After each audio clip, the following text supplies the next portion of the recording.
I just want you to do me a huge favor, because this is a serious moment for me. And what makes this moment serious for me is that I'm sitting in a room of people who have the ability to make their dreams become a reality. And we live it at a time and live in a country where we can make that dream a reality. And you have to understand that there are times that I speak, for instance, in prisons, and I'm talking to individuals who will spend the rest of their lives in prison, and they don't have options. Boom, boom, boom. They don't have a lot of choice. That what I do when I come in is I provide a sense of hope and I provide some inspiration, but I'm not able to help them to bring about the change that they want to see happen. And I'm so excited to be in this room because the words that I say in this moment can fuel the rest of your life, right? So I'm so excited. Like, for me, this isn't I won't ask you for anything over the next hour other than the things that are going to take you to the next level. But I'm excited because when I leave, I literally have, we may never see each other again. But I have the ability when you walk out of this room to make you operate in a way you've never operated before. And once you do that, because I know if you're in this room, I know there's something special about you that once you leave this room and you go from 70 to 120%, there are going to be some things that happen in your life that didn't happen before, not because you didn't have the ability. So this is not an ability room. We're not talking about ability. We're talking about activating this greatness that's in us. Your abilities are your abilities. I'm not going to be able to help you to do anything that you do better. I'm not going to be able to give you a gift that you don't have. But what I will be able to do is help you today operate in a way you've never operated before, right? I will help you to operate in a way you've never operated before. I'm going to help you to do some things that you've never done in your life before. And as a result, you're going to be able to go to a whole new level. So we have to start here. We have to start here. Just write down those things, 1 or 2 or 3 things that you have to desperately get done before this year. Ends is desperation. I don't have a choice.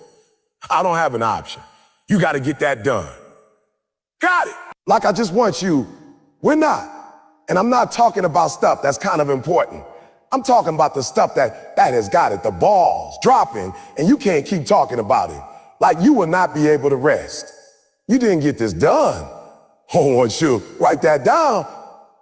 I want you to write that. That's where we're starting. I want you to write that down. And I got to get this done. No, this is no option. This is not like a vacation. This is not, just making a couple more dollars for the sake of buying a car, a house. This is some life and death stuff. This is some change, the trajectory of my life stuff. This is like it's going to put me in a place where I'm just going to be able to get to that place that I've been trying to get to. I want you to write that down. And it was, look, guys, I'm being honest. It was random. It was just totally random. It was out of nowhere. It was the Christmas holiday. And Carl, our videographer, had his family over, and we lived around the corner from each other. Now we live on the same block. Random, right? Christmas was over. We're just going to the house, just eating dinner. It just was a random night. And somehow we got to talking, and Carl's wife is from Barbados, and she didn't have citizenship. So unfortunate, she was in the States without citizenship. And so she had to stay in school in order to eventually get her citizenship.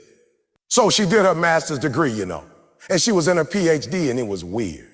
It was just Ed, I don't know how it happened, but it was my wife is going to get her degree before you get yours, right? I'm an American citizen. I had already been in the program for a few years. And she in there, it was, I don't know, but have you ever heard, when it's your time, it's that moment. It's enough is enough. I can't tell you. People have asked me before, Eric, when you getting your PhD? I'm I'll get it done. How far are you in the process? Finished all my coursework. I just got to write the dissertation. But it was something about that night that was different. It was almost the end of the year. And I remember Carl, listen to me very closely, guys.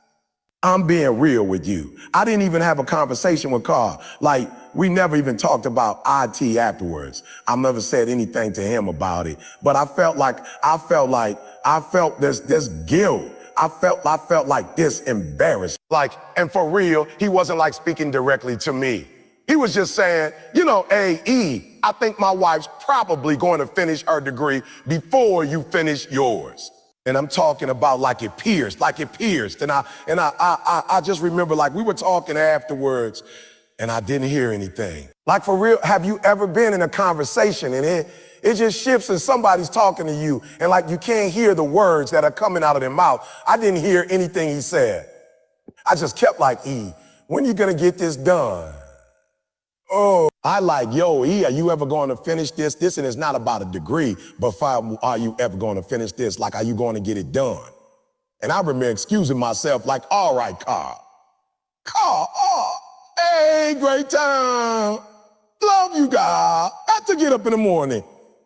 And I'm telling you guys, it's not even a 5-minute walk and it felt like an hour. All I could think about when I was going home was like, enough is enough.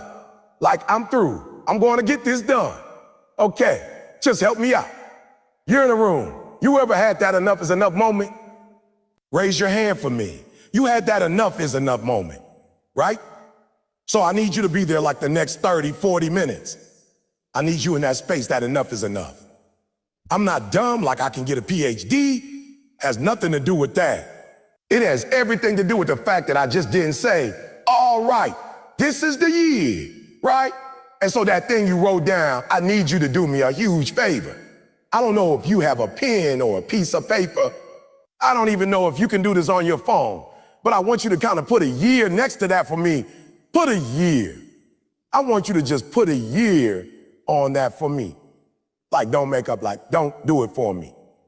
A real number. Just give me like a real solid number, right? And I remember saying to myself, like, yo, if we come back next year for Christmas and your family's here, I remember saying to myself, we come back this time next year, I'm gonna be Dr. Thomas. We come back to your house next year. As a matter of fact, I will pay for your parents to come. Like, I wanna reinvent this whole like scenario again next year. Like, I want everybody here. Let's do the same meal. Let's sing the same songs. Let's Twilight Zone this thing out. I want it to be exactly like it was, except for this time I want you to say Dr. Thomas. Like this is going on in my mind. I'm not having a conversation with anybody. And I'm saying like, this is it, guys. This is it. And so I put a date on it. I put a date. I said 20,120. 2015. We're not going to have this conversation. 2015 is time next year. I'm finished. It's done. Right. Good. So now I need you to do me a favor. I need you to put a month next to it. Yeah, I need you to put a month next to it. Now you got January all the way to December.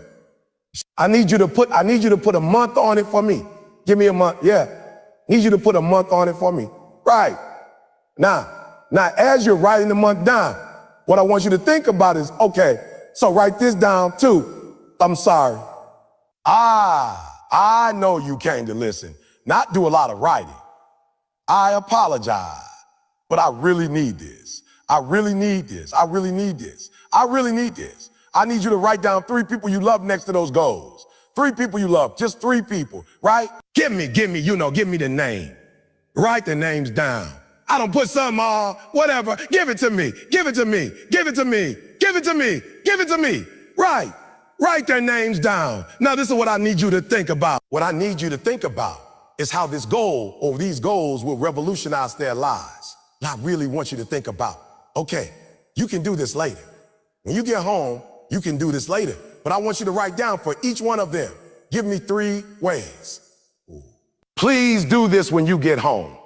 If you really love them, like you say you love them, when you get home, I need you to write their names down. And I need you to write down when you get to this place. When you finally make this thing happen, how is it going to empower them? How is it going to change their life? And all I could think about is why. if I get this PhD, like I can just like change the zeros. Like I just remember thinking like there were doors that were closed to me in United States of America, right? Because of the nationality that I come from or the part of time that I come from. And I specifically remember people picking other people over me for speaking engagement that weren't as good as I was. I remember people using the excuse of you're not qualified enough. And I remember the PhD. We're going to solve all of that. Like, no more. He ain't qualified. No more. Like, we're going to pick this bird over this bird. Like, nope.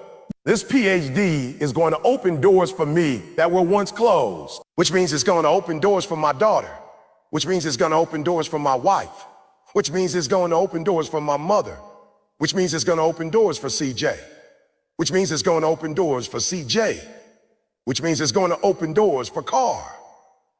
And so every day when I woke up, I remembered the people that this degree would affect. And so the days I did not feel like studying, the days I did not feel like writing, the days I wanted to sleep on a plane, I thought about CJ and his family. I thought about Carr and his family. And I said, keep going. Listen to me very closely. The reason why you stop and start, and you stop and you stop, and you stop and you stop is because the goal is not meaningful enough. There's something about the goal that if you quit, it's not gonna hurt nobody. If you quit, it's not gonna change nothing. If you quit, it's not that deep. Look, this is what I need you to do. So immediately when I left that house, and I made up in my mind that I was going to get the PhD, I remember immediately doing a TJM saying, all right, it's over. A year from now, I will be Dr. Thomas. And I just didn't speak it into the atmosphere. I spoke it to people who would hold me accountable. Write it down. Who's gonna hold you accountable? Who's gonna hold you accountable? Who's that person? And some of you have been a part of the real estate program. Some of you just come to hear me. When you leave, I need you to call that person, that guy, that young lady, that mother, or that F. Like I need you to call that person and say, yo, I got to do these 3 things before this month and before, yeah. And this is who I'm doing it for, and this is why. So, just somebody real quick over here, because we gotta make this real. Somebody over here real quick, we gotta make this real. Somebody tell me who's that person you're calling over here. Who's that person you're calling? Who's that person that on this side? That person who's gonna hold you accountable. Who's that person? You've identified that person on there. You raise your hand for me, tell me who that person is. Yes, sir, who's that person? Good. Look, I need you to hear me. Here's the last step and we're moving forward. The last step is I need you to identify that person. And I identified that person after I went on YouTube and said, hey guys, I'm marching May. Matter of fact, I turned it into an event. Listen to me very closely. I rented out a space. I put the deposit down. I tasted the food like we did a tasting. I decided what food we were going to eat. The linen. We had to decide what linen. This is 8 months before I even graduated. I'll never forget one of the professors came to me and said, there's a lot of paperwork to fill out. We got about 2 or 3 months left, but I'm just going to be honest with you. You waited on some things because you weren't in school and now you're back. But I just don't think you're going to be able to make it happen. And I laughed, I chuckled. She said, no, Ma, I'm serious. There's a format and there's a way and there's some, and you did, and it takes this month for this long, 30 days for this, 6 weeks for that, and you just didn't put your paperwork in time. And I said, man, I'm sorry, but you don't get it. I called my grandma and told my grandma was graduating. Like, no, I'm being serious. Like I called my grandma and my grandma said, baby, you know I'm on a fixed income. So if I buy this ticket, grandma can't get her money back.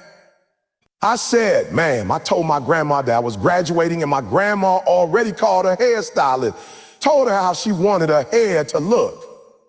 Grandma went out and bought a dress. My grandma bought a dress for the graduation, and you gotta hear what I'm saying. Cause you're listening to me, but you're not listening to me. Listen to what I'm trying to tell y'all.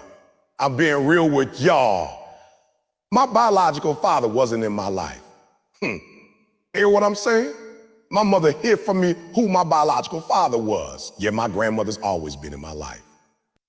That don't go together.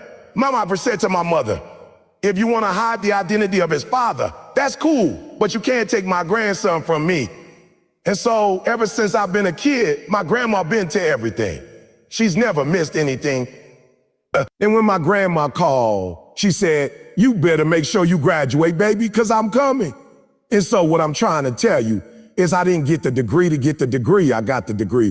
I got the degree because I called him my grandma. I'm trying to tell you the reason why you're not doing IT is not because you don't have what it takes to do. Hey, not because you don't have the ability to do it, but whatever IT is you say you're going to do, the meaning not strong enough. Somehow the meaning is not strong enough. You've not put enough value in IT. You don't have enough skin in it. You played around with it so much that you don't have nothing to lose if you don't do it. What I'm telling you is you got to create the type of scenario, not the goal. The type of scenarios that if I doesn't work, you lose everything. And because you cannot lose everything, you got to make it happen. Glenn came all the way from Australia. You can't plan your graduation in 2 weeks. You can't buy a ticket from Australia and then call somebody and say, Glenn, it's not going to happen now. Was that a refundable? Did you get a refundable ticket? So I need you to put some value, because if you put a 120% value in it, 120% meaning in, and you get 120% accountability on it, every single goal you write down is going to happen.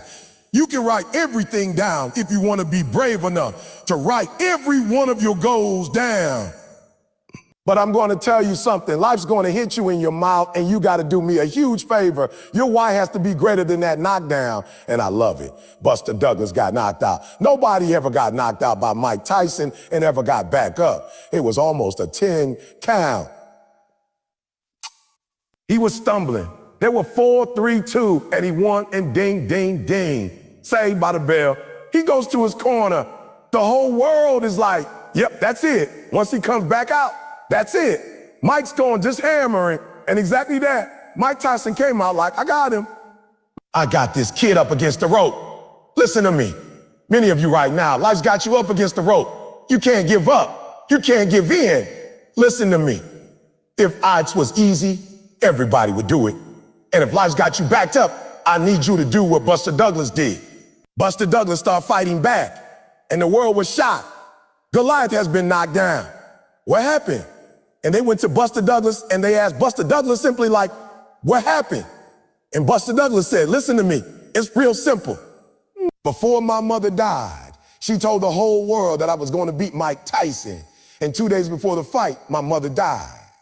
Buster Douglas had a decision to make. When his mother died, he could die with his mother, or he made a decision. I can wake up and I can live for mom. And he knocked Mike Tyson out simply because his why was greater than that punch. His why was greater than defeat. His why was greater than his trial and his tribulation. And I'm telling you, if you don't know what your why is, and your why isn't strong, you're going to get knocked out every single day in the morning. You ain't got no reason for pushing past that pain. You have no reason. You better find one before you get out of here today.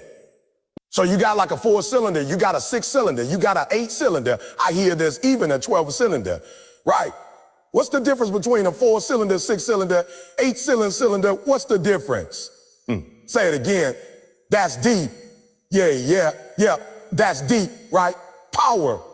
I like that, right? And so when you think about power, what can you do with power? A whole bunch of stuff, right? So what happens then is based on what you tell me. That's gonna determine what kind of engine you're working with. So we all got skill. Everybody like, what position do you play? Good. Give me the average, like height for a center. 610. Give me some dimension. 610, 72 wingspan. Good. What about weight? Good. So the average dude that's playing center, he ain't 6'5", he's 6'4". He ain't doing what. He not playing center. So every center pretty much looks alike. So what's the difference between the centers? That's the difference between two dudes who play in center. If y'all both got the same skill set, what's going to separate you is the will. That's what's going to separate you. And will is power. So everybody got the same skill set, but what separates you is the will. That's what separates you. That's when you got two dogs that come up against each other. Somebody got to take a L and somebody taking a W, right? So first quarter, first half, second half, that's what happened. So then how do we create power? We create power by our drive, by our engine. That's how we create power. So that's why I ask you, what do you want? Now, I'm gonna be real. I ain't got no reason to lie to y'all. The average person that I talk to say championship and they say NBA. Y'all, you said something deeper than that. Matter of fact, bro, you really said it. I don't think the average dude that's in the league don't even want to be in the league, bro. The average dude in the league ain't trying to play 82 games. What else is he not trying to do? Let's be real. 82 games. What else is he not trying to do? What are some of you not trying to do? You love the game, but what are you not trying to do? I'm not trying to go to recovery. Bottom line, I don't feel like being recovery. What else? Workouts. Good. What else? Travel. What else? Say it again. Practice, film. Wait. You feel what I'm saying? Like that. Just keep it at 100, bro. Most of us ain't trying to do that. You feel me? Someone can't say, I want to go to NBA. No, you don't. You want to take care of your mama. That's what you want to do. Because if you can make $40 million without going to league and make $40 million going to some school every day, helping a group of kids, and you can get up and go whatever you wanted to. You can do 1 day a week, 2 days a week, go train them. Which one would you do? To leave 82 games, practice, injury, travel. Which one would you take? Same 40 mil going to the kids. It ain't rocket science. So let's be 100. Most of us ain't trying to do this, right? So if we're not trying to do it, what happens is when you do it the first half, you do it a little bit, maybe a little lot. Then you get the second half. Then it get hard. Then you quit. You're like, I ain't trying to do this. Now, you might not say you quitting, but you're not giving 100 and 120%. Does that make sense? All right, so let's do this. Y'all gotta be fair. And one of y'all tell the truth. How many of you have been in a game and somewhere in a game, you lost interest in the game? Just be honest. One person, you played the game and you lost interest. Let me see your hands. Just lost interest. And so when you lose interest, you lose what? You lose power. That's what happens. So you lost interest. You like, I ain't really trying to be here. So you lost power. So the reason why I'm asking you, what do you want? Because if you know what you want, that can drive you. So you say, who say they want to take care of their mama? Good. Good. You want to take care of your mama? What is that? Where you from? St. Paul, Minnesota. Good. And when you say take care of your mama, what does that look like? Love it. So, and again, we're just going to be honest. It's a small group. How many times have you practiced and played the game and watched film that you really think about that and had that at the front of your mind? Bingo, I asked him. He was like, I've definitely not had it on the front of my mind. You feel me? So what happens when you put it in the front of your mind? You go from a 4-cylinder to a 12-cylinder. And here's the crazy part. The cylinders are in you, but when you're not interested, you go to a 4 instead of a 12. Well, my job is to find a way to make the best you show up. Does that make sense? How many games do you play? So my goal is to make your will show up for 35 games. Because if your will shows up for 35 games, you're going to beat the average team because they just come in with what? They just come in with skill, bro. And they too don't want to be there. And they too don't want to practice. And they too out of everything. Which one you hate the most? Let's be real. Which one out of what you have to do in basketball, which one do you hate the most? Practice. And you got to do that more than anything else. Ain't that crazy? Like the one thing you hate, that's the thing you got to do the most of. I ain't add like you playing the most of the time. You only playing how many days a week? 2 days a week. How many hours? 2 hours. That's it. You play 4 hours tops. How many hours you practicing? You can't even think. He out on I. I just started looking disgusted. My man was like, I can't even count it. So you see the problem we have here. We got a problem. We got a problem with you skilled enough, but maybe you're not willed enough. Does that make sense? All right, we good. Does that make sense? Good. So we got to ask the question, what drives you? What drives you? What? Write that down. What drives me? What drives me? And every day when you wake up, I need you to tap into that power. Now, there are a couple things that drive me. So the first thing that drives me, and if you know my story, don't say nothing, but I left the crib at 16. The very first time I ran away from home, I was like between 12 and 13. I called my mom, right? Because the person that was raising me was 6'8" to me. And as you could tell, I'm not 6'8", you feel me? I ain't even start growing. Like, I had a growth spurt at 16, and you could tell it wasn't a big one, you feel me? Like, it wasn't a lot, right? So, imagine how short I was in high school. So people used to tell me all the time, like, yo, bro, I ain't trying to be funny, but you know that ain't your father, don't you? I was like, what? You know that ain't your father. I said, it's my father. That's not your father. I'm like, yeah, it's my father. Because if it wasn't my father who would have told me, my mom would have told me it wasn't my father. She ain't never said nothing, so it's got to be my father. You know what I'm saying? That's my sister. That's my sister. So I think I was about 12, almost 13 years old. I called my mom one day at the job. Was like, look, Mom, just be real with me. Just keep it 100. Don't lie to me. Is this man my father? She was like, no, he's not your father. But I was going to tell you. I was like, when like 18, 17? Like, when was you going to get to it? She's like, I was going to get to it. So you can imagine when your mama lied to you about your father. Like, what do you think happened between me and my mom's relationship? It went down. Why? Because I couldn't what? Good. And what do you think happened to the person that was raising me that I thought was my father? Went down. What do you think I said to myself? You ain't my daddy, flat out. So I went to school with that mentality the whole night. So I started running away from the crib when I was 12. I would come back, be gone 3 days, a week, come back. When I was 16, I left for good. When I was homeless for good, you're on the streets of Detroit. Not a lot of stuff that happened. Almost got shot a couple times. A lot of stuff happened, right? So I'm homeless, 16, 17 years old. Started hanging out with my boy Bob. Bob started bringing me to church. Like, I'll never forget the first time I went to church. I was like, God, we homeless. What we going to do? He was like, we not homeless. You homeless. We not homeless. You the one making them crazy decisions. So I remember, being at a revival. Like, I ain't grow up in church. I ain't never seen my mother pray. My father who raised me, I ain't never seen him pray. Like, we didn't go to church. We ain't do that. And I remember my man was preaching. He was just talking about, like, before your mama made you, God knew you were in the womb. Like, for real, you got to understand, I'm 17, bro. 16, 17. If my mom lied to me about who my father was, and my mom got pregnant at 17, I'm thinking I'm a what? I'm a mistake. So my whole life, I'm walking around like I'm a mistake, bro. Like, you ain't really want me. I mean, you got pregnant at 17 years old. I don't even know why you ain't having an abortion. I messed your life up. You messed my life up. Now I'm about to mess your life up. That's what I was on.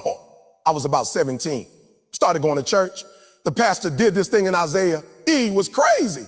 My man was like, yo, before your mother knew you, God called you. And I'm like, ooh, that's pretty deep. You know what I'm saying? I'm like, I like that. You know what I'm saying? Because if that's the truth, and I ain't no Christian, I don't really know God like that, but I'm hoping that's the truth.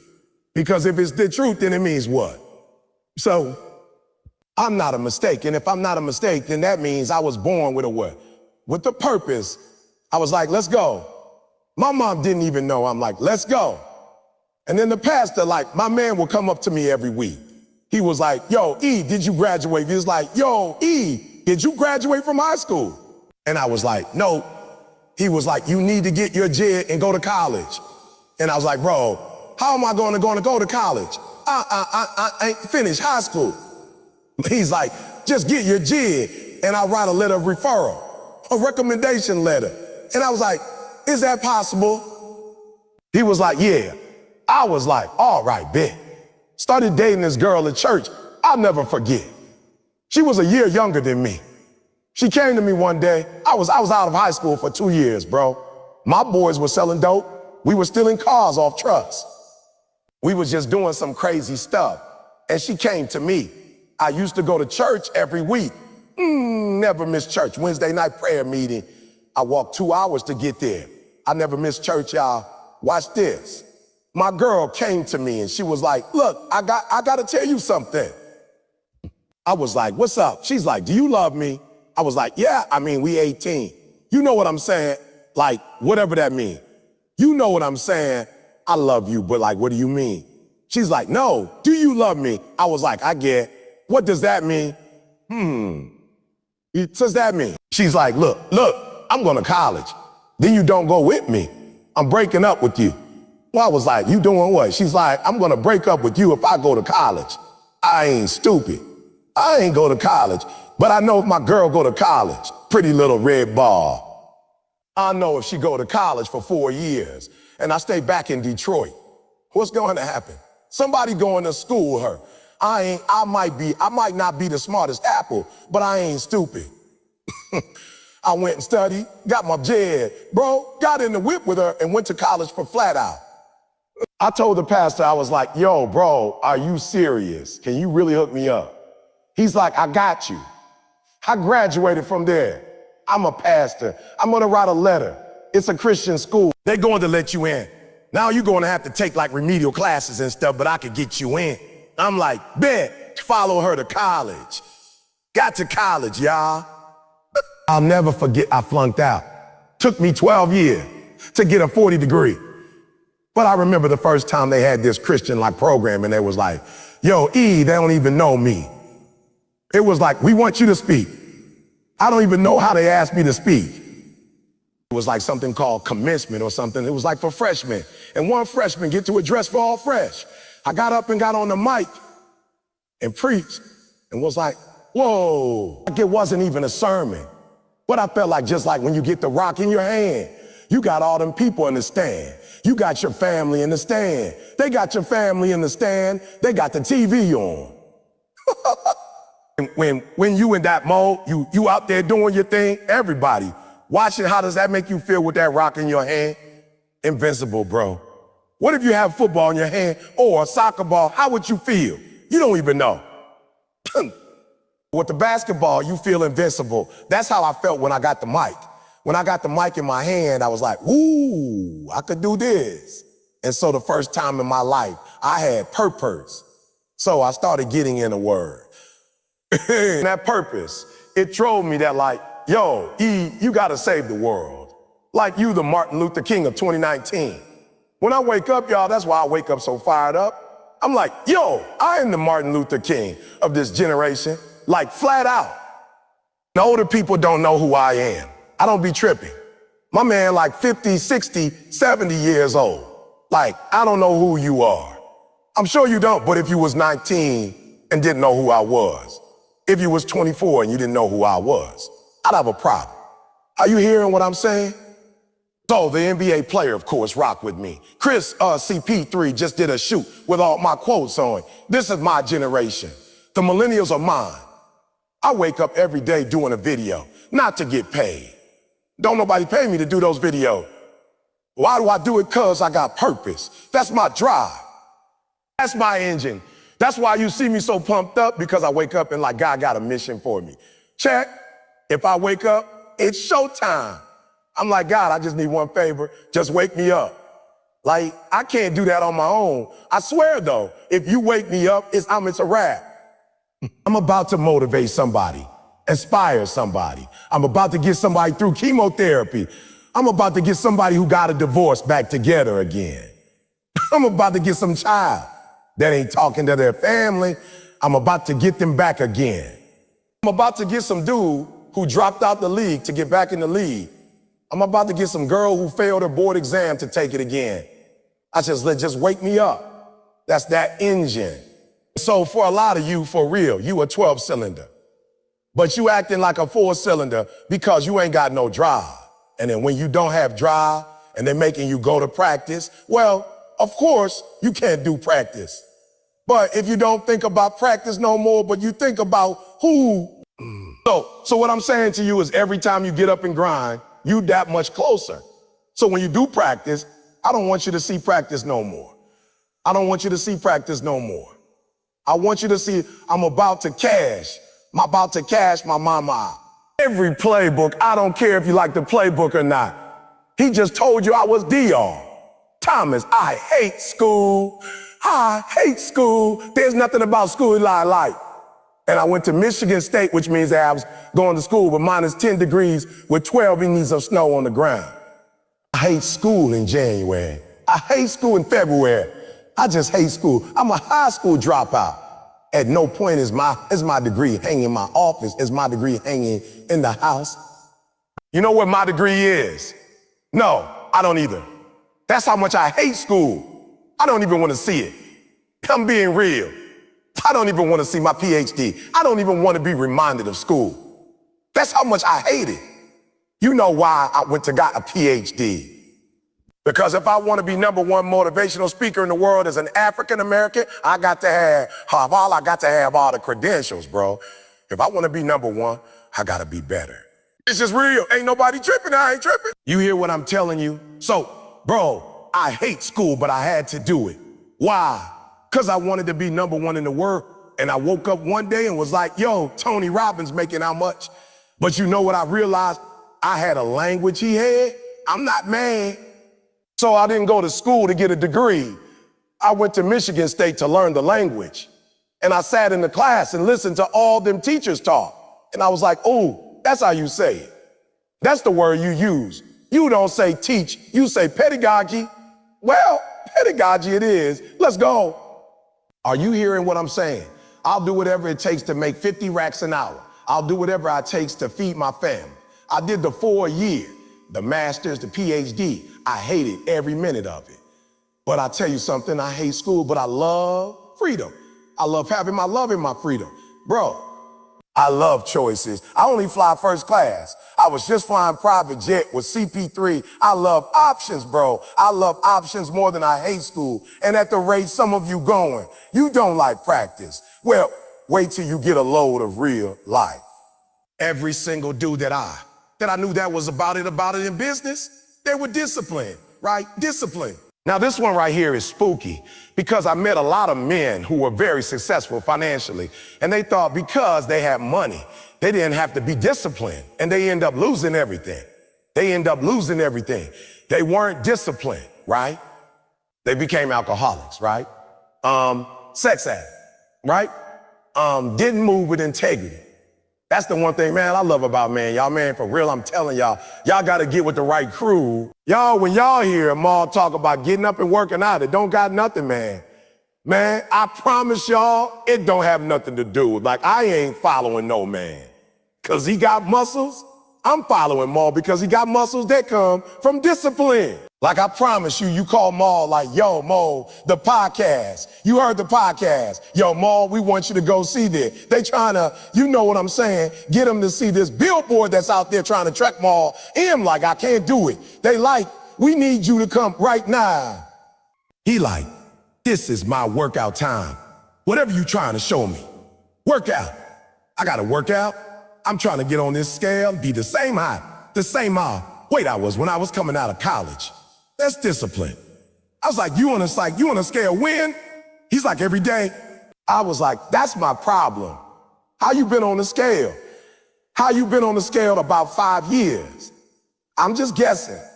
I'm 189. You know what I'm saying? See, I feel 189. You know what I'm saying? The way my pants fit, 189. All right, let's go. Here's where me and my wife get into it. So my wife was like, first she said, you need more structure. I was like, in my comments, I don't need no more structure than we are. Structure ain't the problem. I can go show you a whole bunch of structure. I said, I got it, sweetheart. I'm not willing to make the adjustment, but I don't run the type of company where I want to get up every day and, what's the word I'm looking for? See, like I don't want to get up every day and be nobody's boss. Does that make sense? Like I don't want to get up and micromanage nobody, right? So the challenge is at some point you're going to have to learn to be disciplined. You're going to have to learn if you say you're going to wake up at 8:00. You're going to get up at 8:00 no matter how you feel. Like you got to be disciplined. And to get to the next level of success, you can't just have energy when you got energy. I want to make sure y'all catch that. If you running a business and it's 365, then 365, you got to wake up every day, and you got to wake up every day. And you got why? Because if you don't hunt, you don't eat.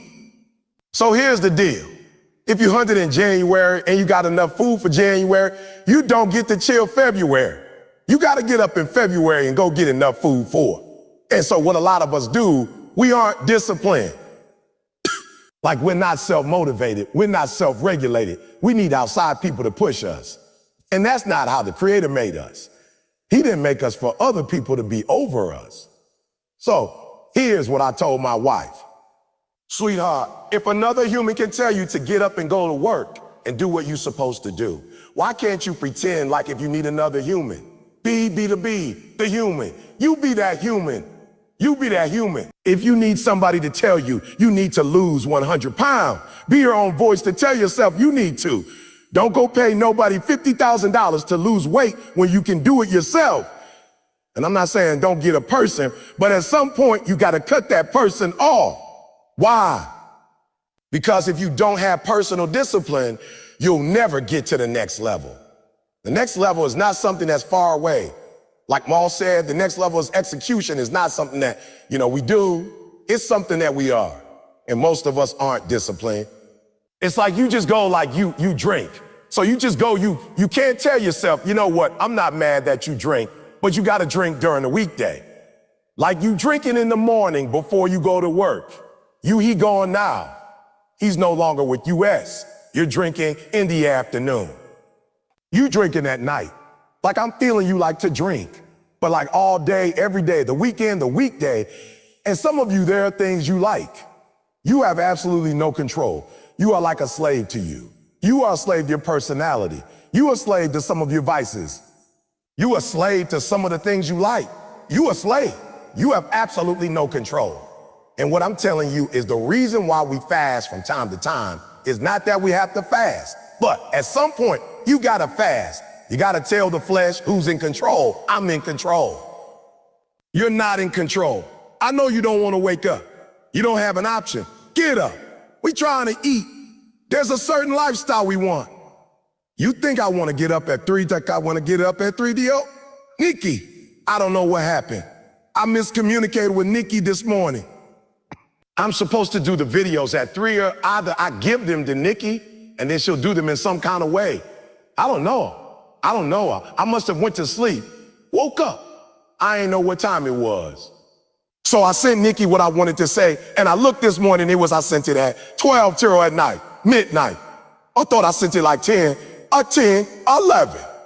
So when I got up, it was like 3 something our time. It was like, shoot, I ain't put my video up. And I put the video up and I heard something in the back of my mind say, oh, it's okay. Hey, you on vacation? I said, what? Oh, it's okay. They'll understand. Little man who getting up at 3:00 to read my stuff because he got somewhere to go.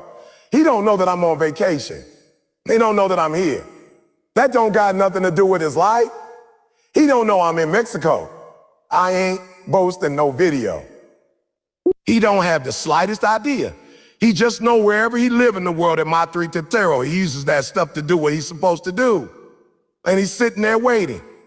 And an hour go by, I guess he ain't posting today. Listen to me. I was so late posting. I almost didn't want to post because I was embarrassed. I'm about an hour and 50 minutes, 2 minutes off. I'm 2 hours off. God said post anyway. That's discipline. I don't got to post no videos. I'm way past posting videos. I don't got to post videos. I don't post videos to get motivated. I don't post videos to get inspired. I post videos to be disciplined. Get your butt up and post a video. Either you posted the night before to Nikki and she does it, or where you get up at 3, and you do it. That's discipline. That's a certain time frame that I'm supposed to eat, and certain things I'm supposed to eat, and then not eat after a certain time. I'm making money. I can eat whatever I want, but I'm trying to discipline myself because there was a time I did not discipline myself. You are not where you want to be. Not because you need any more gifts. You don't need nothing else. You need to discipline yourself. You need to learn to tell you no. You keep talking about everybody else. You can't tell no. You can't tell you no. You can't tell you stop. You can't tell you quit. You can't tell you nothing. You got to get to a point where you're disciplined. And what separates the talented? If everybody's talented, if everybody's equally gifted, what separates us is discipline. All of us will be successful in life if we don't quit. I promise you other people are living. Where was I? I was out in Brisbane on Monday, and I went into the store about 10:0 in the morning on Monday, and the store was packed. I'm like, wow, folks shopping. I thought I got there early 10:30. Everybody's shopping and somebody thinking, I can't do this. Somebody else is doing it. Somebody else is doing it. There are people going and buying cars cash, so they don't have a note. They don't have that thing over them. And you looking like, how in the world can I do that? I don't know. But they doing it. There are people who are traveling and leaving and going away for 3 months, and you like, I can't take a vacation. They taking it. Why can't you human like they are? Listen to me. All men are created equal. Some work harder. Some get up at 2:30 in the morning. Some are willing to get on a plane from New Zealand and come Brisbane, speak at a school, speak that night, get up in the morning, 5:0, get to the airport. Go to Sydney, get up. But Melbourne, get up, go to Perth, come on, then get back up and then go home. Come, are you here? All of US are created equal. Some of US just grind. Some of US don't make excuses. Some of us don't surrender. Some of US don't give up and give in. What we do with the pressure is we say, I got to take it, I got to take it, I got to take it to another level. I'm telling you, you can live. And I'm not telling you something that I read in a book where I had 2 parents. Something I put in a book when my parents were upper middle class. I read in a book. My mama was 17 years old when she got pregnant. I had no advantages, but I woke up one day and realized all men are created equal. I don't need none. I'm my advantage. You your advantage. Why are you waiting for somebody to call you? Why are you waiting for somebody to liberate you? Why are you waiting for somebody to affirm you?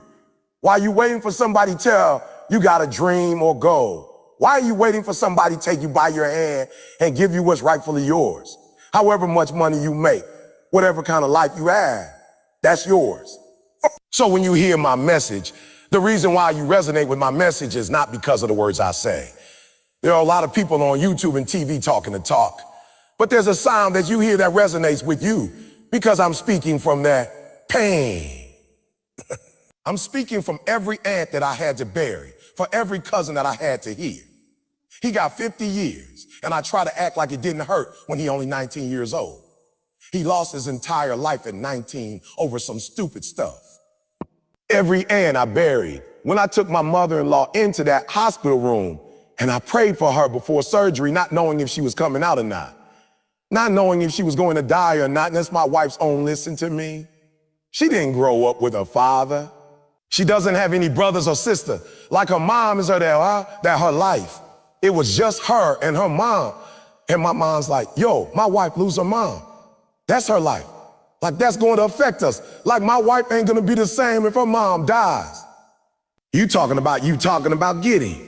And so when I speak to you, I speak from the pain of taking 12 years to get a 4-year degree.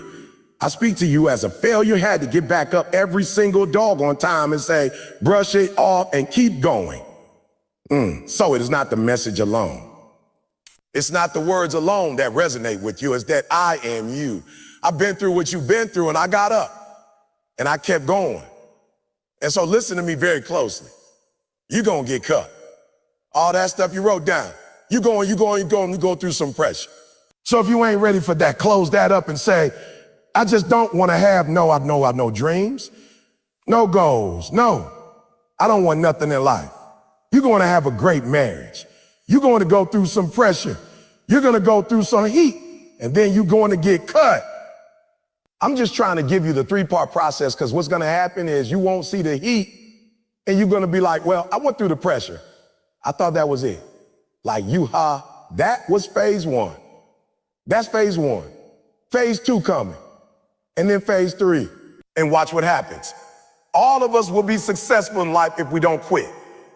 And so you are this close to your dreams and goals. So I have to ask you the question. You have the information. Now, what are you going to do with it? What do you have today that you've never had before? And what are you going to do with IT? I'm going to say it slower because it's the simplest thing I'm ever going to say. What you already know is why you are where you are. And if you're going to get to the next level, you're going to have to erase everything you knew about what you knew, what you thought you knew. I'm going to say it again because I see some people like, whoa, Eric, I'm trying to catch that one. It is the stinking thinking that got you where you are right now. It is the limited beliefs that have you where you are right now. You have a limit belief. I remember that I thought I could never do this, but only for people who look like me. I remember when I was like 19, 20, and I'd start speaking 2021. And I would go to historically black colleges and I would kill it. And I remember somebody asking me not to do historically black, but to come out of my particular community, my particular way of speaking, my particular way of doing things. And I'm thinking to myself, when I first got there, I was like, whoa, I don't know if I could do this. Subtle. Like they don't come from where I come from. Like they don't talk like I talk. Like they don't have the experience that I had. I don't know if I have anything to say. And God said to me, you what? What? First of all, son, I'll never forget talking to Les Brown and Bob Proctor. Bob Proctor, Les Brown was like, yo, you're the #1 motivational speaker in the world. I wasn't even a number at that time. He said, you're the #1 motivational speaker in the world. And I remember, I'm not going to say it out loud, but I remember how the conversation started. I actually named somebody that I thought was #1. And he said, how dare you say their name out loud and say they're #1? You're the #1 motivational speaker in the world. And you better not ever say they #1. You're #1. And I said, hold up, why? But I just started speaking. He says, no one on the planet is giving free information away like you giving free information away. Nobody in the planet loves people today. There's no other motivational speaker going to prisons. There's no other motivational speaker talking to 12 kids in a detention center. There's no other motivational speaker going to schools and shaking kids' hands on their way to school and not getting paid a dime for it. Meet him at 6:30 saying, good morning. He said, you are the #1 motivational speaker in the world because nobody cares about humans like you care. He said, you ain't even charging, boy. You know how much money you should be charging.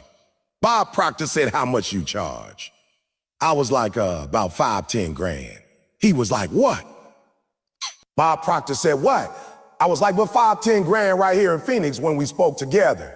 You said, don't you ever do that again. No less than 20,000. No, you're not hearing what I'm saying. And so I remember I got a couple 20s, went back, told Bob Proctor, was like, Bobby Proctor, he was like, how you doing, Eric? I'm like, great. Great. How was it going with fine? I was like, man, it's great. I'm doing 20 now. He was like, I said, you told me 20. He said, I never told you 20. Well, I said no less than 20. But your limited beliefs heard.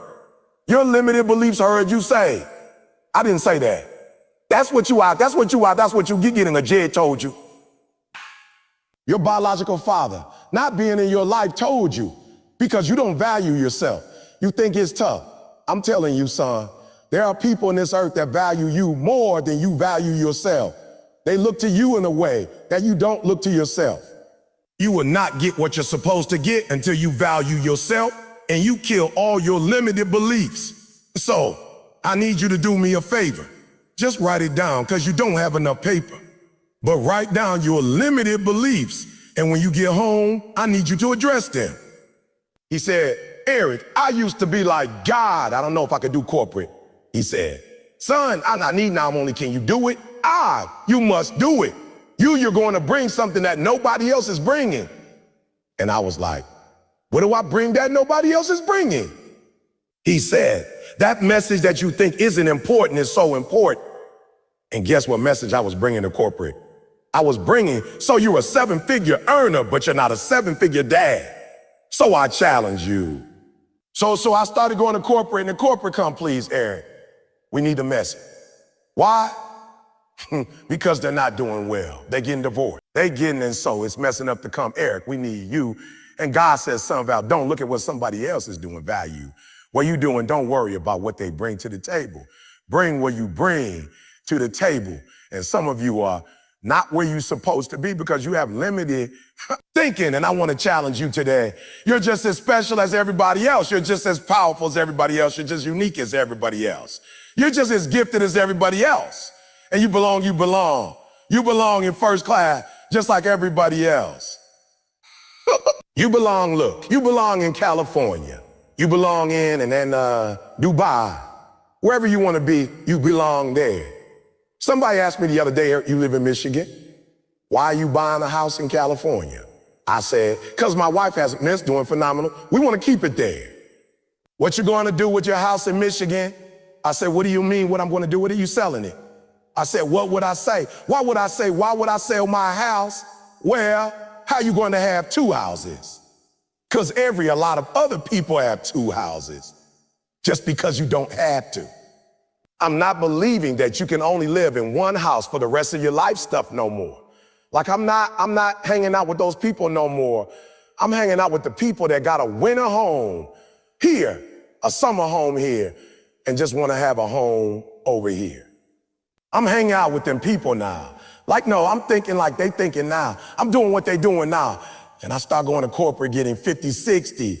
And when I don't take it, it's because I chose to take less because I get to decide. Running my life now. I'm finally in control of my life. I'm finally the boss of my life. Are you ready to be the boss of your own life? Are you ready to be in control of your own life? Come on. If you're ready, come on. If you're ready, are you ready? Are you ready? I'm being honest. Are you ready to be happy? Are you ready to have an abundance? Are you ready? I only got a couple people who ready. Come on. Are you ready? Are you ready to get what's yours? Are you ready? Are you ready to live your life? Are you ready to live your life? Are you ready? Come on. Are you ready to live your dream, to live your life, to live your best life? Are you ready to live your best life? No, for real. Are you ready to live your best life? We're going to do the hard work now. So here's the hard work. I need you to confront you. I took my pain and I turned my pain into an ascension program. I took my pain and turned it into a career. I took my pain into a 4-year degree. I took my pain and turned it into a master's degree. I took my pain and turned IT into a PE. Listen to me. I cannot stop what happens to me, but I can dictate how I respond. So I took my pain and I became an international speaker. I took my pain and got a passport. If you look at my passport, it's stamped all over the world. I took my pain and I let my pain turn me into my passion and my purpose. I need you to do me a huge favor. Just write it down. You'll get to it later. I just need you to identify what your pain is, and then I need you to ask yourself what you're going to do about it. How you going to let your pain break? Look, I'm not the only person who's been homeless. But a lot of guys who are homeless didn't turn into this. They had the choice to do it. You have a choice how you respond to your pain.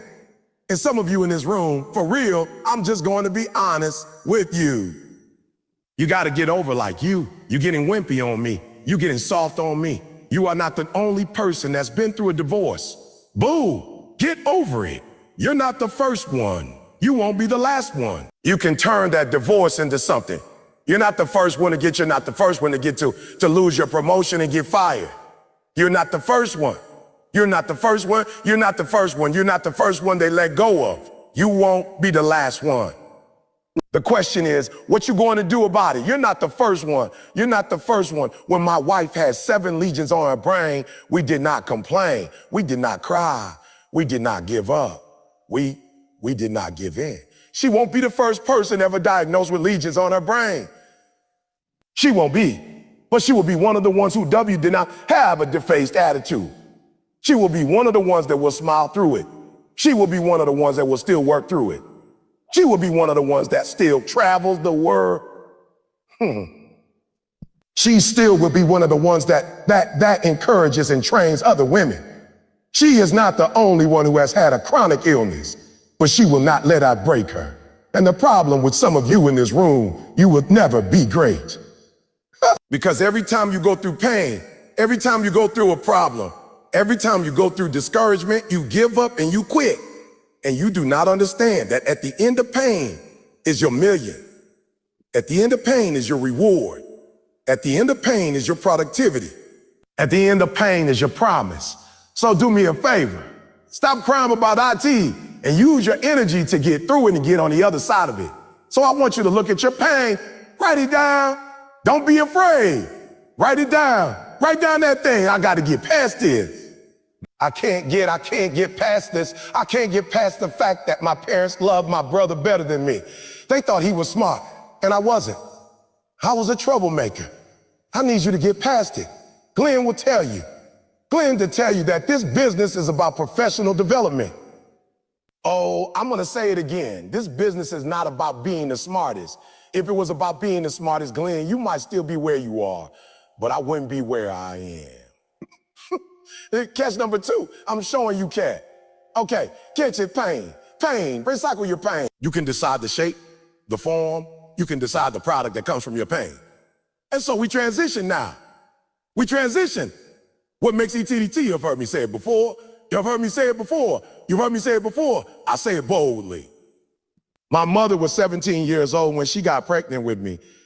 I never had a mentor to help me in this business ever. Nobody paid for me. I didn't have a sponsor. My biological father didn't come into my life until I was 30 years old.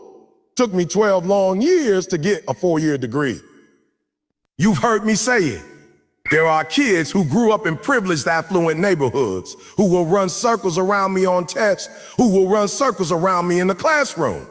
But guess what, boo? We ain't in the classroom no more. We're not in the classroom anymore. And teachers ain't giving out us apples no more. And nobody cares about your little grades. We are in the real world now. And your talent might be talent. But listen to me, your daddy might own a company. You might come from privilege. Your mama might be rich, but she will not outwork me. I will get up earlier than you. I will go to sleep later than you. I will put in more hours than you.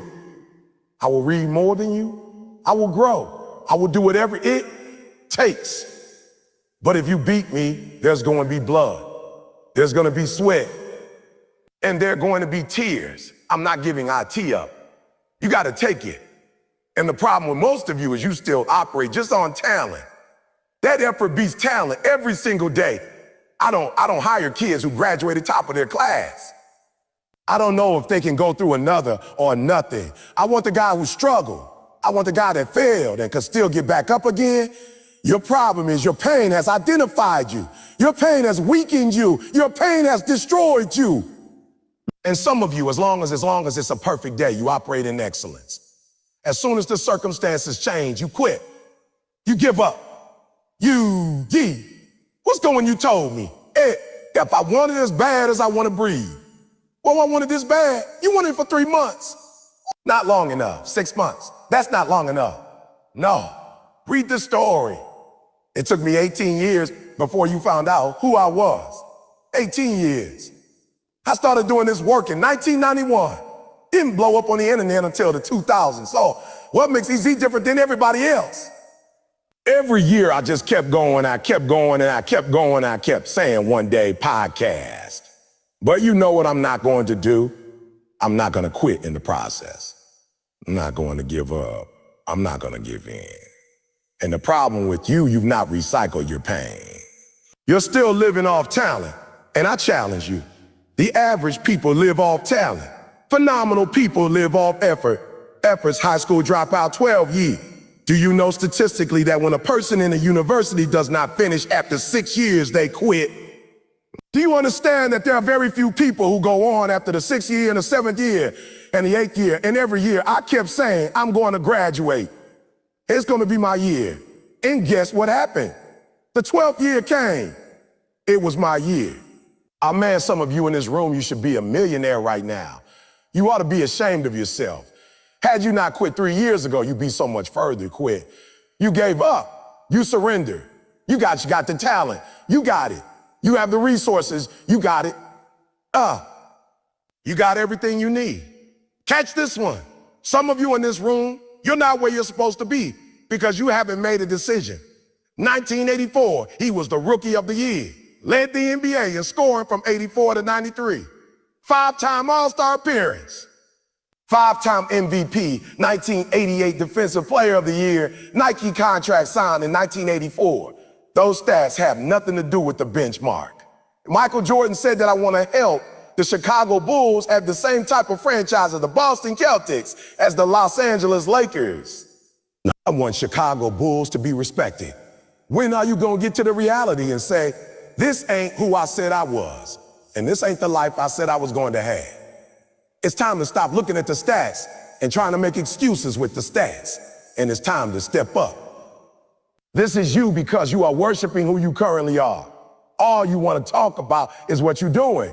All you want to do when somebody tells you that you're not doing E, Y, and Z, you want to remind them that you was the 3rd overall pick. When somebody tell you what you're not doing, you want to remind them that you was the rookie of the year. When somebody tell you what you're not doing, you want to tell them that you was leading and scoring from 84 to 93. You got to remind yourself of the conversation you had with yourself. You got to remind yourself what you told yourself. Come on, before you compromise. You got to remind yourself that those of you, number one, the reason why you can't get to great, the reason why you not have it stacking, because you in love with good. And what I need you to understand is that the dream needs to be the benchmark, not your current stat. The first level of success in sports, the first level of success in life. Listen to me. The very first levels, you seeing it like it's clear to you. Like you know exactly what you want. You know exactly when you want it. Listen to you know exactly what it tastes like. You know what it looked like. You know what it smells like.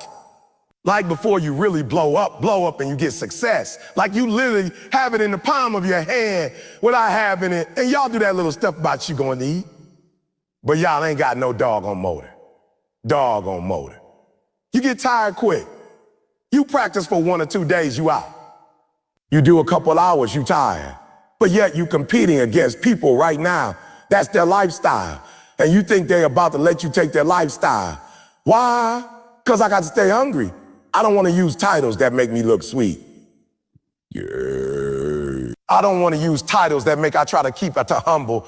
I walk around, I don't even want people to know who I am. Why? Because I still want to have that dog. I still need to stay hungry. And when you got pride, it gets in the way of you being hungry. And you need that hunger. And I'm still fighting for something. What's going to separate you from everybody else? What's going to separate you from everybody else? I don't know what that is for you. What are you going to do to separate yourself? Now, the second one, which again, I think is the most important one, when you really talk about doing business, you have to be competitive. And for some of you, like, no, can't we all just get along? Can't we just do this together? Can't we just be on the same squad? Absolutely. But you got to be competitive, right? So let me read it, right? Relating to or involving competition, having a strong desire to win, not a strong desire just to make money, just to pay your bills, just to get by. I didn't make the rules. If you're going to do business in America, you have to play to win. You have to. No part. Now they're giving them out, but they ain't real. The participation boy ain't real on the hire. You have to be competitive. You have to say in your realm, wherever you are, whatever your space is, this is my space right here. I'm coming to get you have to be competitive, whether you like it or not, whether you feel comfortable or not. Capitalism is by any means necessary. It don't mean you need to be evil. Even the word says from the days of John the Baptist, until now, the kingdom of heaven suffered violent and the violent take it by force. You got to be forceful in this world. Do me a favor. If you don't want to be forceful, that don't make you a bad person. Get out of business. It's not for the weak at heart. Watch this. Watch this. It says a strong desire. What kind of desire? Come on. What kind of desire? Come on. What kind of desire? Come on. What kind of desire? A strong desire to win or be the best in something. That's why you hear me dressed like this. You see me with the J's hat. I tell kids I'm from Detroit. I'm from Chicago. I came from this. You can do it #1 in the world. I don't say I'm #1 for me. I already know I'm #1. I already know I'm #1. I'm telling them I don't care where you come from. I don't care what you can be the best. I don't want you just in the game to be in the game. I don't want you just making money. I want you to be the best at what you do. So what your daddy want? So what your mama was a teenager child? It doesn't matter. You don't need this or that. All you need to be successful in this world is that dog. You got to wake up every day and compete. You got to go after IT. Watch this. Watch this. Able to compete successfully with others. Write that down. Scale of 1 to 10. 10 being highest, 10 being the highest if I got that dog. Don't play. Be honest with I 6. And when I say that dog, I'm sorry. I don't mean that dog when something go wrong. I just mean you wake up with that dog. The bills don't have to be you know what I'm saying? Like IT ain't no reason. Ain't nothing happen. You just wake up. You just wake up. Let's go. I didn't always have it. I didn't always have it. I prayed it way ignorantly. God, can we all die? No, sir. There's an enemy. It ain't just all that come by. Watch this. Watch this. Watch this. Compete success. Look, you can't always be the most talented in the room. That's just obvious. I'm in the room. You can't always be like naturally gifted, naturally talented. But watch this. You can be the most competitive. That's different. Talent and competitive is 2 different things. That's different. Now, my wife is smart. So I tell my wife all the time, like, I feel you, right? I feel you. But I said, but I'm going to raise my kids this way, like they need everything you give them. 2 things I say to my wife. See, one thing I make my kids do even now, don't want to do it. You're going to have to be a people because you can't make it in this world. If you ain't got connections, talk. When we walk in the room, you're going to shake everybody's head. You're going to be a people person. Why? Because I've noticed the people in this world that are successful are people who have connection and are connected to people. No man or woman is an island. And let me tell you something. If you want to make yourself attractive, be competitive. Compete. I don't care nothing about your contract. Compete. I don't care nothing about your coach. Compete. I don't care how your people feel about compete. Why? Because people who are competitive are attractive. Everybody wanted MJ on their team. Even when he retired, they wanted him. The Wizards won. He couldn't even hardly dunk like he could. When we moved the light, we want Jordan. Why? Because he's going to fill up the stands. Everybody want to play with Kobe. Everybody loved the All-Star game. Everybody loved the U.S. Olympics. Why? Because you get to play with Kobe. You get to play with Magic. You get to a lot of people don't want you on their team, not because you're a bad person. They don't not want you on your team because you suck. They don't want you on your team because you don't compete day in and day out. And when you playing the Lakers, you playing against LeBron, you need somebody that can compete. The reason why they love Braun, because when Braun dunked, he could go like this. But Braun like, they want to play with Braun. Why? Because they know when his game's set. That's why we used to trip on who's the best of the best. And I don't know. Get into the debate.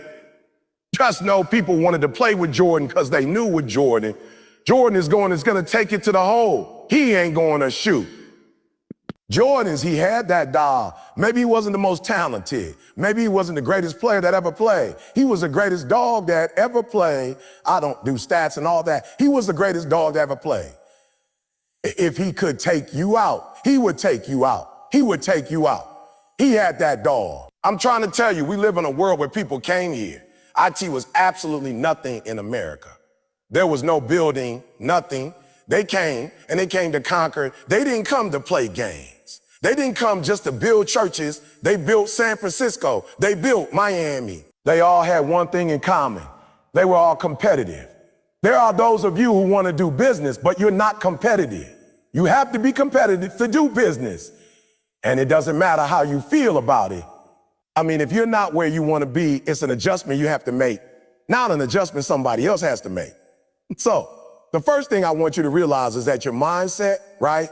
Your mindset is the reason why you're not where you're supposed to be. It's your mindset. There's something in your mainframe that's wrong for this particular time. Now, what does that mean? Because some of us, we so married to where we've been. We so married to where we come from. So what am I telling you? As I've moved, my success has come from shifting the mindset where I was to the mindset where I was trying to go. When you cannot be a part of change or going to the next level if you still respect where you come from too much. All right, we're going to break this down for a minute because this is important. I could have been blew up. I could have been. Let me tell you something that I'm realizing now. Of all the things that God wants us to have, money is the easiest one. Money, it is so easy to make 6 figure. It is so easy in this world to make 7 figure. It's easy, like it's not difficult. But what makes IT difficult is that many of us are trying to go to a 6 figure, 7 figure life without going to a 6 figure, 7 figure mindset. You're trying to keep your exact same mindset and go into a different realm, and it's not possible. And the hardest thing you would ever do is change your mindset. Once you change your mindset, everything else is easy. So there are certain thought patterns you have that no matter how hard you try to get 6 figure, 7 figure, you'll never be able to go there because a part of being a CEO is being vulnerable. So if you're a person who wants everything already together, already fixed, you can't be a successful entrepreneur because an entrepreneur, I think vulnerability is probably one of the greatest things we have to deal with. It's our money we spend it. It's our time we spend it. And once we put it in, we don't know for sure it's going to work or not. I'm working on a book, right? And the young lady, and as I'm going through with her, she was like, Eric, the hardest part about working with you is that you don't have a demographic. Imagine a kid that was 13, 14. Imagine a man, I wish y'all would have met me. I wish y'all had met me at 21. 22, 22, with the full Dakey boy. They think I'm playing. I don't know where he at when I first got to Michigan State. They like, bro, you're going to have to calm down. I'm coming to class with the Malcolm with the looking through the window. Like what I'm talking about, any means necessary, right? But you look at me now and the work that I do is global. And it didn't become global because I became a better speaker. It became global because I started tearing down some of the paradigms. And so what I'm trying to tell you is you can attract the female, you can attract the male, you can attract the business, you can attract whatever you want to attract, but you're going to tear it down if you had the same mindset. And even in my marriage, my wife would just argue year after year. Why are you so paranoid? Like, why do you think I'm against you? Like, why would you be married to me, but yet you don't trust me? I said, I never realized it. I got to go back through therapy. I was like, sweetheart, it's not that I don't trust you. I don't trust my mama, man. That's a paradigm. So if I don't trust my mom and I married you, my mom is the highest human on earth to me. How am I going to trust you if I don't trust my mom? And I don't trust my mom because she lied to me about who my father was. And I don't trust my mom because she told me she was going to tell me when I was 18 that we was going to talk about it. But I was like, Ma, you did. You let other people talk to me about it. You let other people tell me. So they told me their story. I never got your story. And so now I'm messed up because if you can't trust your mama, you can't trust no human on earth. And so now God is like, you got to fix that. You can't be going in these environments. I'm blessing you with all stuff. You're going to lose everything. The highest thing in the world is trust. You don't trust people. So when my wife say, you paranoid, I am. And I'm paranoid because the person that I love the most, that I had the closest relationship to, lied to me about who my father was.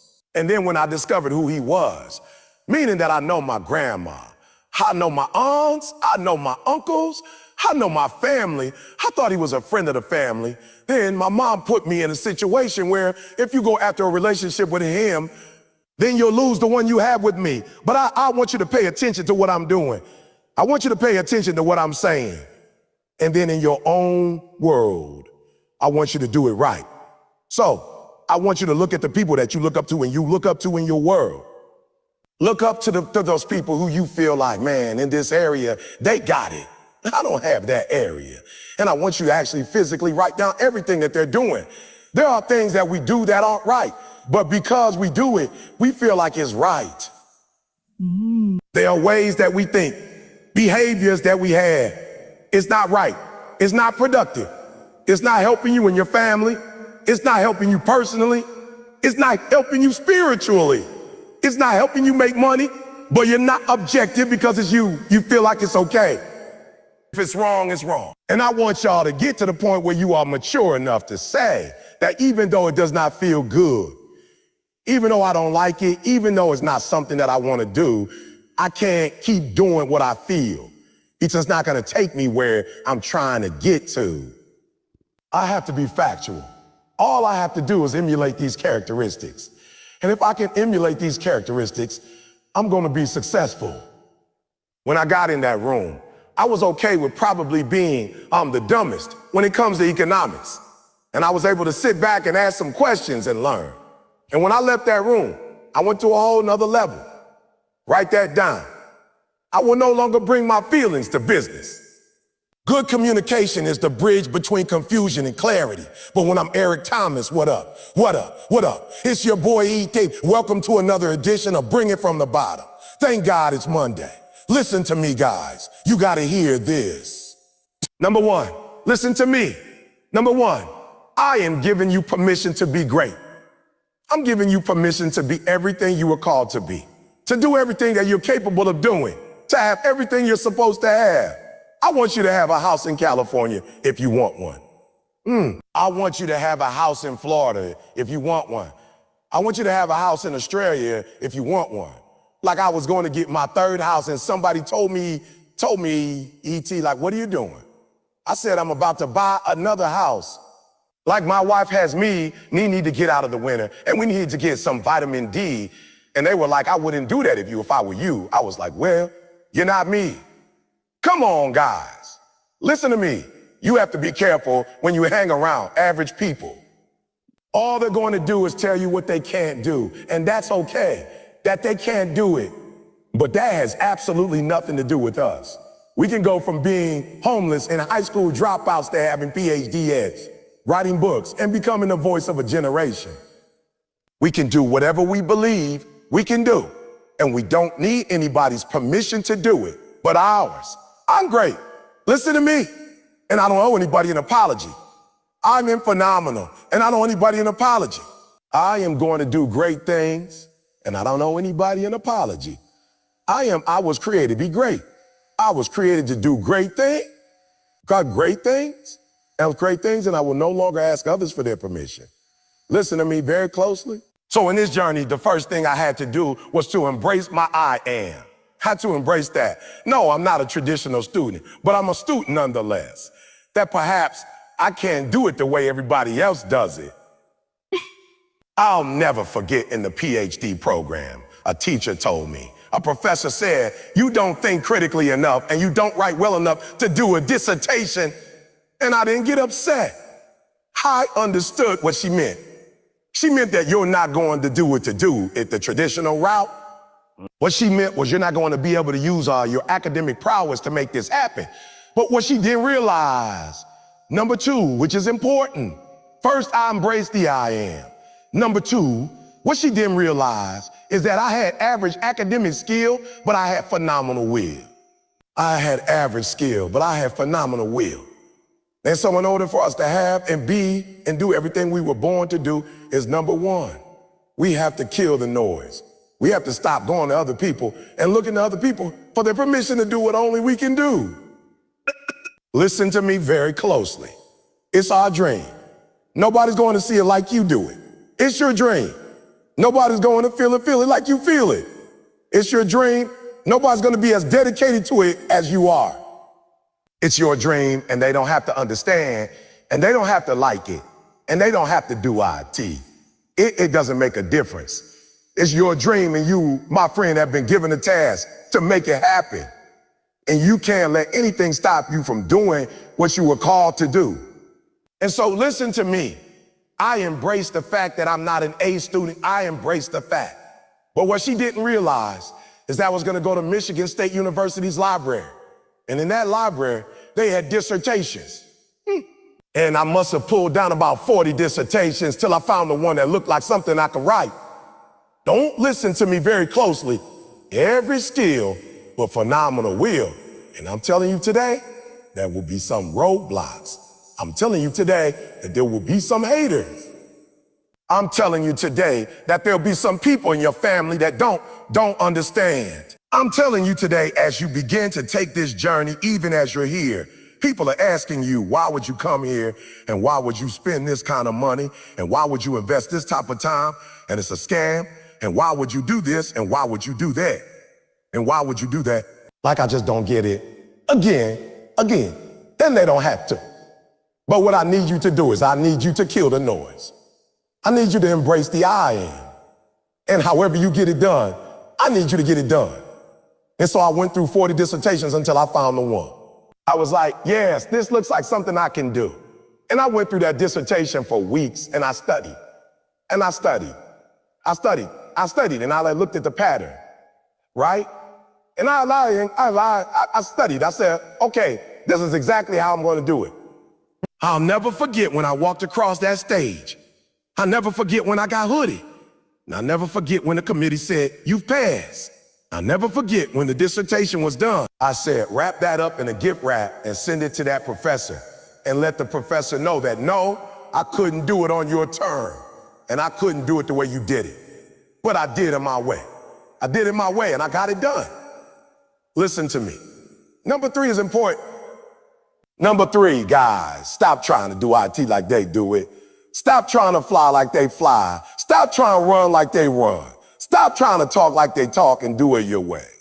Watch this, guys. Watch this. This is so important. Like, you got to embrace the I did. You got to embrace the I did it my way. You got to embrace that you're unique and you're special, right? And I remember when I first started speaking and when people say, where's your shirt and your tie? I said, that's Les Brown. They said, where's your shirt and tie? I said, that's Zig Ziglar. I'm not Les Brown. They're all great. I'm not Zig Ziglar. If I try to be Tony Robbins, I'll fail at best. If I try to be Les Brown, I'll fail at best. If I try to be the late, great Zig Ziglar, I fail at best. But when I'm Eric Thomas, what up, what up, what up? It's your boy Ian, and welcome to another edition of Bring It From the Bottom. Thank God it's Monday. Oh, you didn't hear what I said. I can't be Tony Robbins. I can't be Les Brown. I can't be Zig Ziglar. I can't be the great Lewis Howes. I just can't do I can't be Sean Terry. No, I can't be Sean Terry. But I'm going to tell you this. I am a great version of what up, what up, what up. It's your boy E.T. Bring it from the bottom. Thank God it's Monday. 1, 2, 3, I 1, 2, 3. I 1, 2, 3. You are great. You are well great. You are wealthy. You are special. You are talented. And you deserve to have everything you want. You deserve to live your best life. You deserve it. And stop listening to the people who tell you you don't. Kill the noise. What do they know? 2 things I want us to remember is that you have a specific time limit and limited time. I want to start there. There's a time frame in which you need to succeed. It's a time frame in everybody in this room. That's what we're here for. We're here to assist the program. However, now, like he said, I used to be here speaking, but a lot of times I wouldn't speak. I just show up because without my biological father being in my life, I understand how important not just presents are, but how important a person's presence is. And I wouldn't really come to the game since everybody came to the games. It wasn't necessary for me to be at every game. Every game. The stadium is packed when it's showtime. I wanted to be here on Monday when the fans weren't here. I wanted to be here on Tuesday when the parents couldn't be here. I wanted to be here. I wanted to be here on Wednesday when nobody else was here before the cameras came. So when the cameras came, I wasn't here. They didn't need me when ESPN was here. So listen to me very closely. There is a time limit. The time limit is 6 home, 6 away. And that's the time limit. And that's it. You know, Michael Jordan, I like him. He's funny. But Mike say he never lost the game. They just ran out of time. All right, that's not really the truth. Mike, you lost the game, right? You don't get extra time. So we got 6 and 6, 6 away, 6 at home. It's a limited time. And so in those 6 and 6, man, you gotta come with it like it's really only one. And that's why I get so intense. They say, E, you number 1 in the world. Why you still intense? Why? Because I'm number 1. I got a home in Michigan and a home in San Diego. My wife got multiple sclerosis, so we don't need to be here in the winter. Listen to me very closely. I don't speak with the intensity I speak with because I want to speak. Make sure she never has to work again. So there's an intensity because she's sick. There should be an intensity because you only get 4. You shouldn't play like you get 8. We shouldn't be fans. We shouldn't be coaches like we get unlimited time. It says 6 and 6. Then guess what? It's a limited amount of time depending on your success. So B-Man, look, y'all. I've been so successful. My wife, we're going to Dubai. She has to fly first class. Has to with multiple scrolls, and I found a ticket. I said, man, I thought 24 hours Delta, there's a flight that goes straight from Boston to Dubai for 12 hours. I'm like, she need to be on that. I looked it up. It was $30,000 a ticket. I called the people and was like, yo, it's $30,000. They're like, yo, we'll get the ticket for you on Sunday. When you listen to what I'm saying, when you great at what you do, people treat you differently. When you average, they treat you a certain way. When you're phenomenal. So when Michigan State was winning and the Spartans was winning, I was winning. I was winning. Every time we went to the bowl and I was there, every time we went to the Final Four, I wouldn't even be in the locker room and y'all win. They say, E, he must have spoke. And I was nowhere around. When we win, we win. Everybody, I start charging extra money when we was winning. I want you to understand when you win, it's a limited amount of time. We don't have forever. We got 6 and 6. They're not going to give us 50 years with this particular coaching staff. They're not going to give us 50. But if we win, they're going to give us 50 because we see coaches who win and they get to stay. That's what we want. Like what it's doing. We want the same thing here. We want a stateful program. Limited time. We have a limited time. We have a limited time to get IT done. Game 1. And so what we need to do is support coach. That's why I'm here. I got a phone call like Eve. Hey, they want you here. That's right up the street. I'm 12 minutes away. Let's go. I got here at 4 minutes. I was so excited. I got here at 4 and just walking the campus like, yep, 4:15, 4:35, book in number 1. We don't have forever. Let's not act like it. We don't have forever. I'm going to die. That's the one fact that we cannot argue here. I don't care if you're Republican. I don't care if you're Democrat. I don't care what you are. We're all going to die. And so I don't act like I'm going to live forever. So every opportunity I get, I murder IT. We have an opportunity. It's a brand new season. It's a brand new coach. It's a brand new coach. It's a brand new philosophy, process driven. I love it. I'm about that life. I get up every morning at 3 when I want to get up. When I want to get up. When I feel like it, and I don't feel like it. Why? Because I'm process driven. I'm not feelings driven. Champions are not feeling driven. Champions don't get up when they want to. And please listen to me. There is a championship coordinates, and you can't change that. You can't change that. And when we going to be champions, process driven. If you tailgating, you gotta be on time. You gotta be. If you selling tickets, you gotta be. If you open the doors, if you sweep, whatever you do, you got to know what the requirements are, and you gotta play your spot. Because championship teams aren't just championship teams, they championship families. Everybody does their part. Process driven. Coach is going to tell us what we're supposed to do. And if we do exactly what he tell us, not veer to the left, not veer to the right, we're going to win a championship. And so one of the things I need you to do is stop being so desperate. Let me start here and let you know you special. And I need you to start acting like it from this day forward. I don't need you to beg for nothing else. Stop begging people for stuff. Stop. If somebody doesn't love you, they're not about to love you because you start begging. What they're about to do is manipulate you. That's what they're about to do. When people see that you have a low self-esteem, they take advantage of you. That we're not here to take advantage of nobody. Because if we do it the right way, it's going to last forever. Okay? I just want to help you today. So number one, let me tell you something. Not only do I love you, God loves you. I'm not desperate. So I don't go looking for stuff. I live right and the stuff come to me. Not desperate. The right people going to come to me if I do what's right. I was talking to a young man last night. He was like, I'm trying to find a woman. I said, just do what's right. I'm trying to find, just get better. So when y'all do hook up, she ain't got trash. It's easy to hook up. A lot of people have hooked up. A whole lot of people got divorced and a lot of people have killed people in marriage. A lot of people have gone to a mental institution connecting with folks. A lot of people got on drugs when they got hooked up with somebody. So the goal ain't to get into a relationship. The goal is to get into a healthy relationship. It don't take nothing to get in a relationship. That's why I told you, I know I eat on my own. I know like a lot of folk out here. I'm telling y'all, be careful. They don't know how to make money on their own. They got to manipulate you to make money. I don't need no other human to make money. I don't need no other human manipulate you to eat. I know who I am in Christ. I know who I am. I was born with a gift. My gift shall make room for me, not manipulation. My gift shall make room for me. I don't need you to eat. And I'm not saying that in a bad way. We got gods. So let me show you how much God loves you. God told me in my year and a half, 2 years away as I was studying, God told me you got to tell my people that they need to know who they are, one. And once they know who they are, they can be more demanding.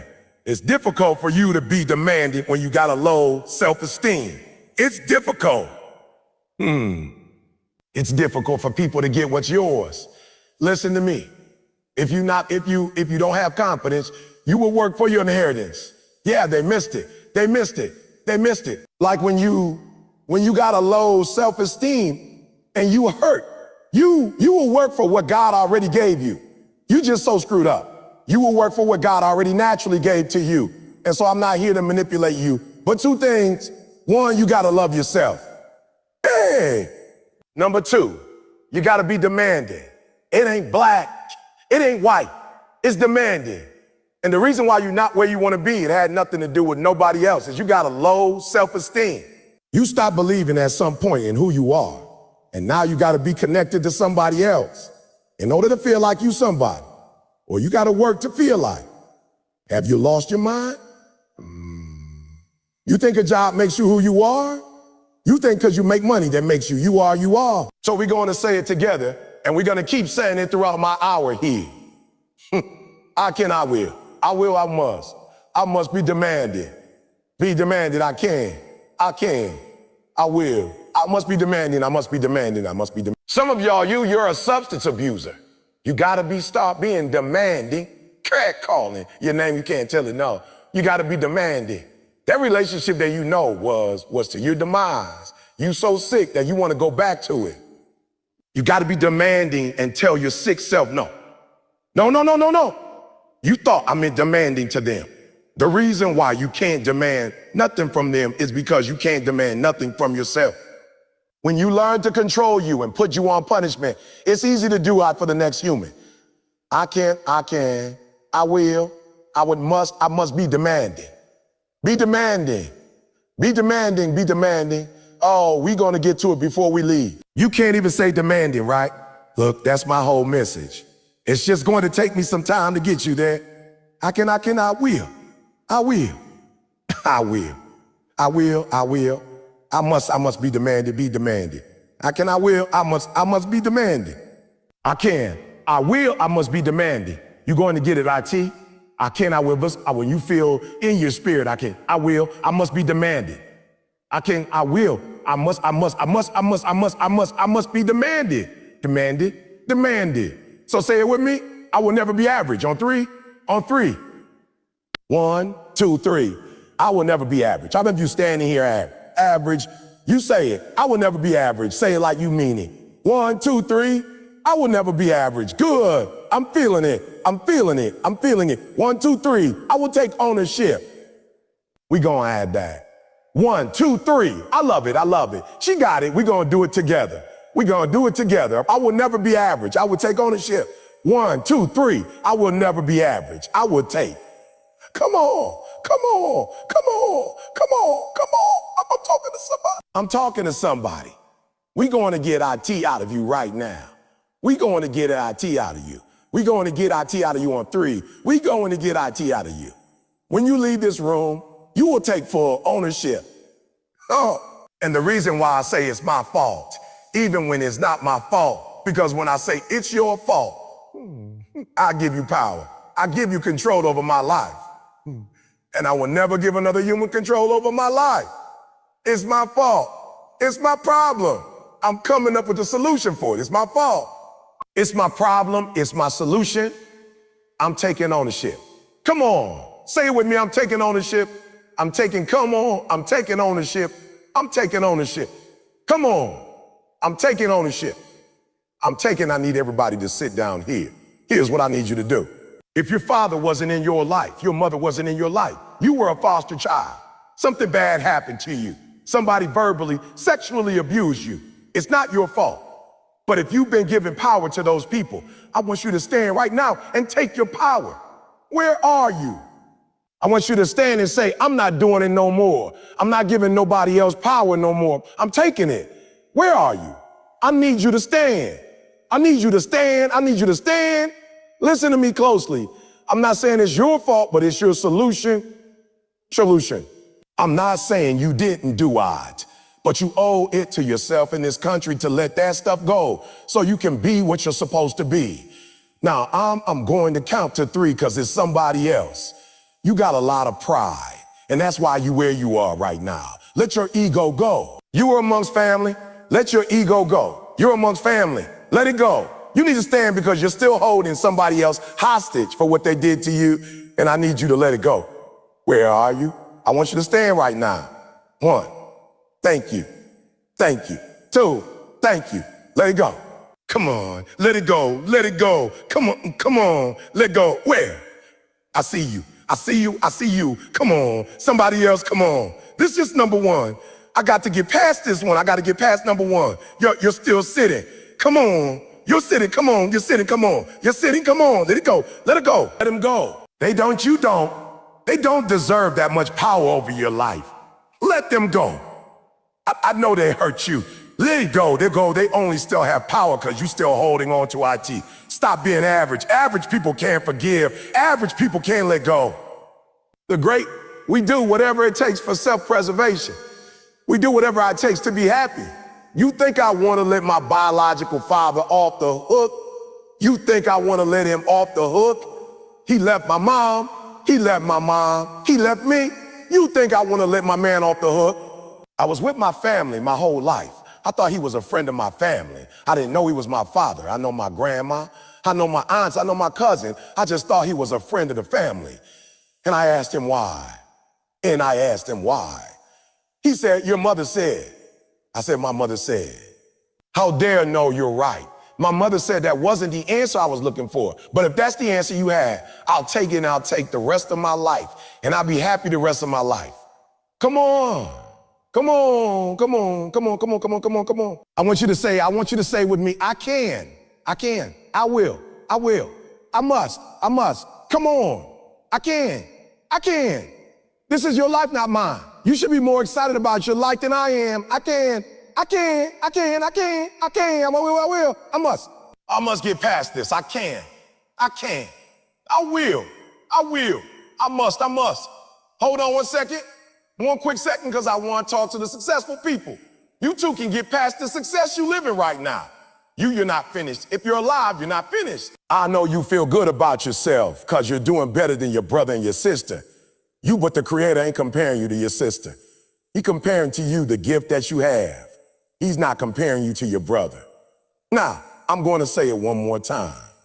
The Creator is not comparing you to your sister. Your mama might think your mama like she killing the game compared to her brothers and sisters. She's the best in our family. It doesn't mean that the Creator, don't mean the Creator is going well done. Ooh, you still got more in you. So I want you to say, because you're looking at them like, oh yeah, y'all can. We did, you must. No, you got another gear in you. So everybody, I can. Because I'm capable, I will. Because I'm strong, I must, because they counted on me, because they count on me. No. Oh, I was homeless, y'all, I was homeless. Are you hearing me? I live in America. There are other people that are inspired by me. We can't keep talking about the people who lived in America in the early 1900s. We can't talk about people, Henry Ford, the Vanderbilts. We are the Vanderbilts of this time frame. We are the Fords of this time frame. We are the Fords of this time frame. We're the Louis Vuitton of this time. We're the Hiltons of this time. We're the Marriotts of this time. It's our time. Ford is gone. It's our time. It's our time for our family to understand well. It's our time to take our wives on a trip for 30 days and not have to worry about anything. It's our time for them to get manicures and pedicures. It's our time to let them live a certain life. It's our time. It's our time. It's our country. Let's eat it up. Let's enjoy it up. I can. I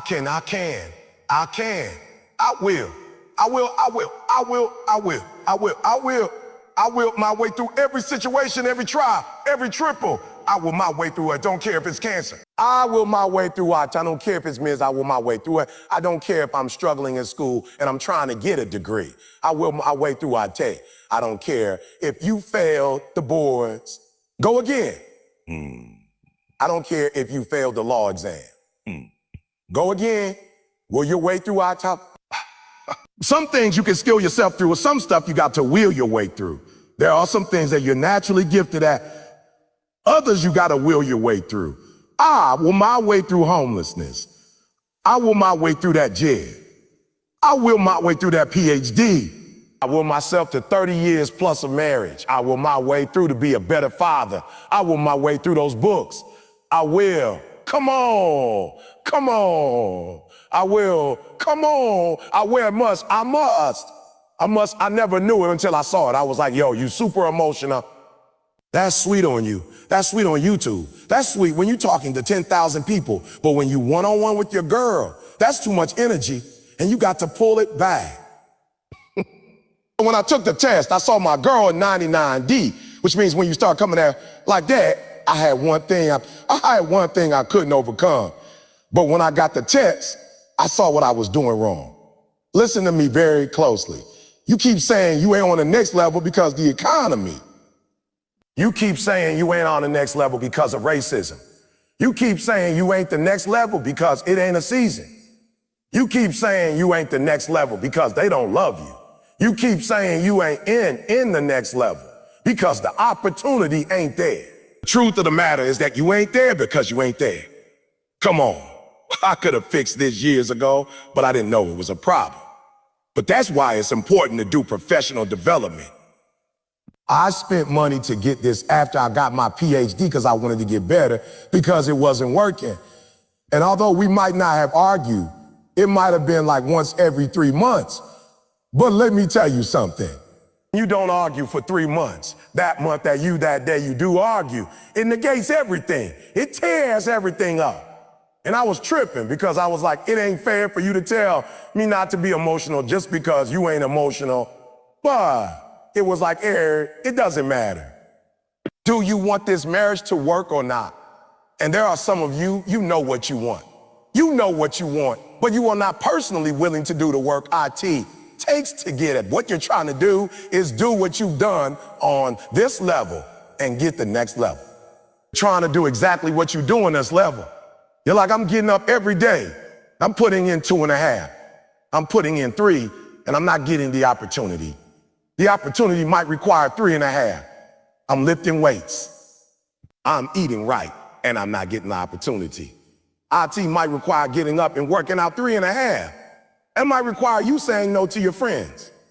IT might require you changing your diet. IT might require you moving to another city. Whatever it takes, you gotta be willing to do what it takes. Yeah, what am I? You keep saying you're not there because of something else. Because it's easier to blame somebody else. Because now you don't gotta do no work. When you blame somebody else, guess who gotta do the work? They gotta do the work. But guess who got the power? They got the power. How many are tired of other people having the power? Let me see your hand. You want the power? I'm just being real. Hands down, hands down. Think about what I just said. How many of you want the power? Let me see your hands. Good. Write down. Write down next to your crazy idea some of the things that you know you're doing wrong. That's messing up what you're doing. Come on. I want y'all to take my time. I want y'all to get this. So with this DISC assessment, I saw how my daughter's a high C. And when you look at a high C, it's like they're very methodical, cautious. You see that, y'all? Careful. And I would get up and imagine me taking my 99 and putting her on her 99C. It was a disaster. I used to think my daughter didn't like me because she would be in her what? Just imagine if you like a seat that's like you know you reserved. She would come home and go where to her room, and I would think that she didn't like me because my son would come home and do what? Yeah. Because he got a nice lot of eye in it. He come home and do what? Be in my F, what up? Blah, blah, bad. You can't believe what happened at school today. It was out of control. Dad, in practice, I got 2 fumble return. You couldn't see it. And my daughter come in high. Dad goes straight to her room, and I'm like, yo, what's up? Took this test and realized, oh, it's not that my daughter, because I'd be like, you want to go on a trip? She like always say no. And I'm like, why? She don't never want to go nowhere with us. And I didn't realize she don't want to go nowhere with us. Yo, she want to do her schoolwork. Because she in school, my son in school. I'm like, yo, son. I'm like, yo, son, I just got a gig with the Pacers. You want to go? He like, let's go. He ain't said nothing about I got class. My man, like, when we leaving? I'm like, Ashley, we got to leave later on tonight. He like, my stuff already packed. I knew you was going to call about a trip like that. I could just feel it in my spirit. Let's roll. My daughter like, I can't do it. I got tests. I said, your test is in 2 weeks. I got to study for my test. The test is in 2 weeks, but the studying is today. I was like, oh, I didn't even know it worked like that. You know what I'm saying? Like, I never even put that together. Like, I just be ready on test day. She's like, no, you actually have to study to know what to do on the test day. But guess what? When I started saying to my daughter 48 hours in advance, a week in advance, we go on a trip. Guess what she started saying? Yo, I can roll, cause I gave her enough time to do what? Plan. So it wasn't nothing personal. I was treating her like she was an I when she was a seed. Does that make sense? Look, you got some changing to do. If I don't get to no other slide, you got some changing to do. And I'm telling you, the reason why I'm leaving corporate and going to school, because it's easier to help a doggone middle school kid change than a grown man. It's hard changing grown men. I'm talking about hard. I'm like, yo, my ratio going to go up. I'm going to be a legend if I go to middle school. I'm going to be a legend. Like Eric came in and talked to 100 kids, 98 got changed. He's a legend. My average going to go up. Dealing with grown men. I talk to 10 grown men. They listen to me very closely. A lot of times when I counsel grown men, first and foremost, they don't want counseling. They want me because I'm anointed to cause saying what they're doing. That's it. They like he got a relationship with God. If it say it's cool, then it's cool. And I refuse to do it. Like, look how people call me E. Can you marry me? How can I marry you when you already married? You told you called me to marry you. You already made a decision. I can't marry if you made a decision. I need to counsel you first to see if y'all even need to be married. What if I say no? I don't think God told me y'all ain't compatible. So you don't sow, but here's what they do because they slick. They know I like to counsel. So they call like, E, we won't get counseling so you can marry us. How will I know if I need to marry you until I counsel you? Oh no, you can counsel us, but we're going to get married in a year. I can't do that. I have to counsel you first and then tell you. But what you want me to do is you want me to caution a decision you've already made without even praying about it. That's what grown people do. You already made up in your mind. You did, brought I want married counseling. I come you and your wife. Hey, do me a favor. What you telling me to do is say I'm paying you. Tell her she wrong and I'm right. Just go in there for me real quick and tell her my side. I need you to help her to see how I see. She's not getting it. I'm like, bro, I'm gonna need some time. You might not even see rights. You got me co-signing some foolishness. Now, are you hearing what I'm saying? I'd rather do elementary kids than grown men. Elementary kids, they've been broke, but they ain't broke. Grown people broke. It's easy to help somebody who is broken at a young age than a 50-year-old or a 40-year-old or a 30-year-old. Do you understand what I'm saying? So what I'm telling you to do, since you hate being told what to do, you're gonna have to fix yourself since you don't like nobody else telling you what to do. Yeah, whoa. And because you're not willing to pay for a coach, you're gonna have to coach yourself. Does that make sense? So I want you to write down honestly. Write it down real quick. Write it down. Let's go to the next slide. Honestly, write it down. I want you to write it down for me real quick. Write down, what are you doing now that you know that's killing the game? Write it down. I'm going to be honest with y'all. There was a time when I used a race car. Anybody in here ever used a race car before? Let me see your hand. You for real? You.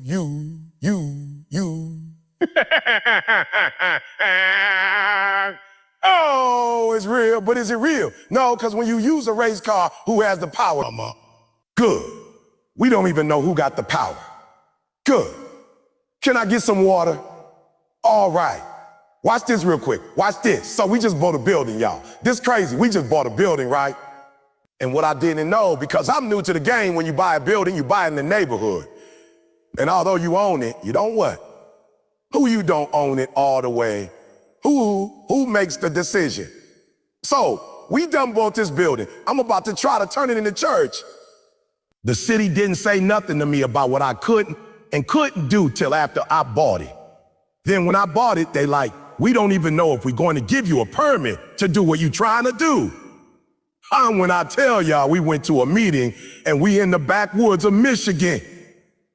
We go to the city council meeting. We all African-American, it's Caucasian. We get in there. I promise you my church every month. Guess what they doing? They crying because things didn't work out. They crying is what? It's race. We black. They don't want us out here. All right. And I was like, well, that's good. We bought the building, so we're going to have to figure this out. I'm just saying if that's the truth that they don't want us out here. Then we stuck, right? So I was like, y'all, we can't keep playing the race car. We got to find out what's going on. So we had one of the dudes from the city come up to the building, and my man, thank you. My man went off on my contractor from the church. He went off. My contractor called me like, yo, bro, you better get up here real quick because we ain't never going to be able to get to church. I'm about to knock my man out. I don't know who my man think he is, right? So I get up there, right? And I see him, an old white dude, like he might have been back, like when it was like watercolor water fountains. He might have been back then. He was, and he was on it, right? But I told my boy, I was like, yo, we can't go there. And I sat down and I did my homework and I went and I studied. Keep going for me. I studied. Oh, don't worry about that. I went to one with a 1% with the poverty board. I went and I studied, y'all. I studied my hookup, right? And what I found out was it is because they're white, but it has nothing to do with color. It has everything to do with preference. I want to go slow. I want to make sure you hear what I'm saying. It has nothing to do with color, meaning that they're white, but it has something to do with the fact that they're the city and they do ordinances. So when you're in a city and you do ordinances, you wouldn't be a D and IS, you would be a C, right? And I realized what we did wrong. My boy's a high I. So he came in there talking about how he was going to do the building, but he never had papers. He never had a blueprint. So we called an engineer, and the engineer came in, and I know why my boy didn't do it, because he didn't want to spend the what? He didn't want to spend the money. So now I didn't even know because I wasn't going to the meetings. We in the meetings talking to a group of people who ain't geeked about talking. They want to see what paperwork. So yes, they're prejudiced, but not prejudice on race. They prejudice on procedures. So you in there talking about what you going to do. They want to pay. I said, bro, let's go pay somebody. We paid somebody and got the stuff. In less than 2 weeks, we had our dog on permits. But we could never get our teeth fixed because we kept saying it was racist. Now we on the phone telling people, I'm talking about people calling now.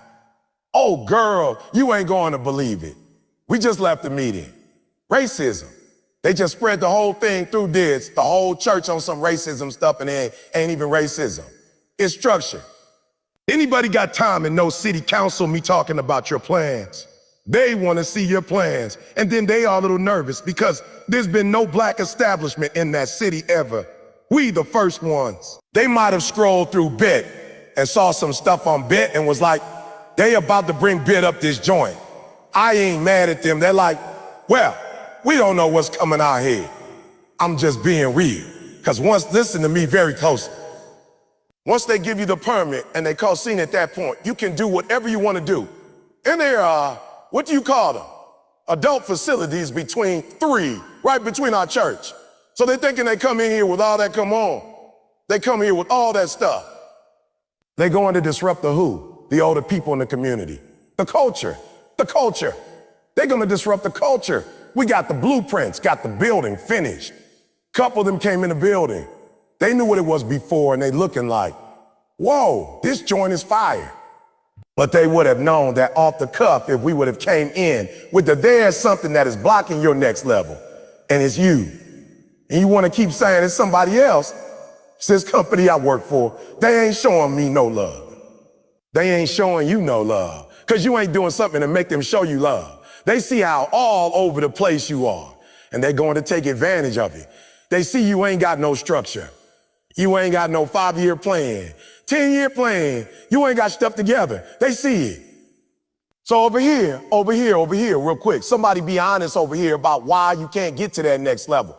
What's that thing? Say it again. Good. And when you say mindset, what do you mean? Good. Trying to fight over. Yeah. You come from poverty, so you dealing with wealth as poverty. You dealing with wealthy people talking poverty language. It's not gonna work. Somebody over here. Yeah. Procrastination. Procrastination. Good. How many of y'all being killed by procrastination? Let me see your hand. Yeah. She's a man eater. Whoa. Oh, here she come. I'm talking about procrastination is killing America. It's killing it. If you could fix procrastination, what would your life be like? You understand what I'm saying? People like eat. Well, I wouldn't do what you do. I'm my own boss. When I worked at Michigan State, I had to be to work at 9 to 5.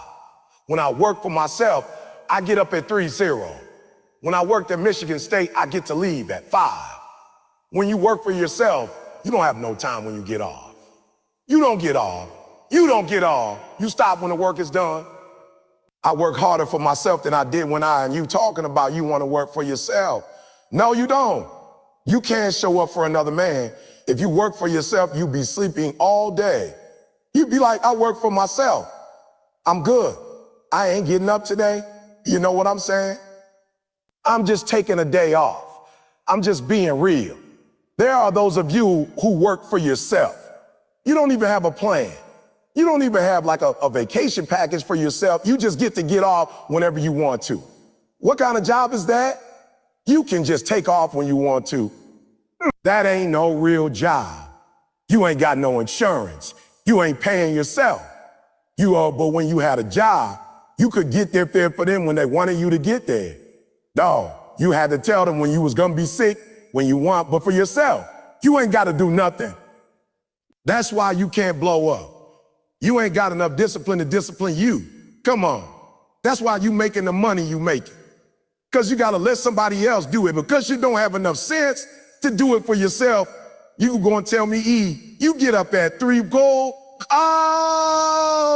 fuck. I live in America.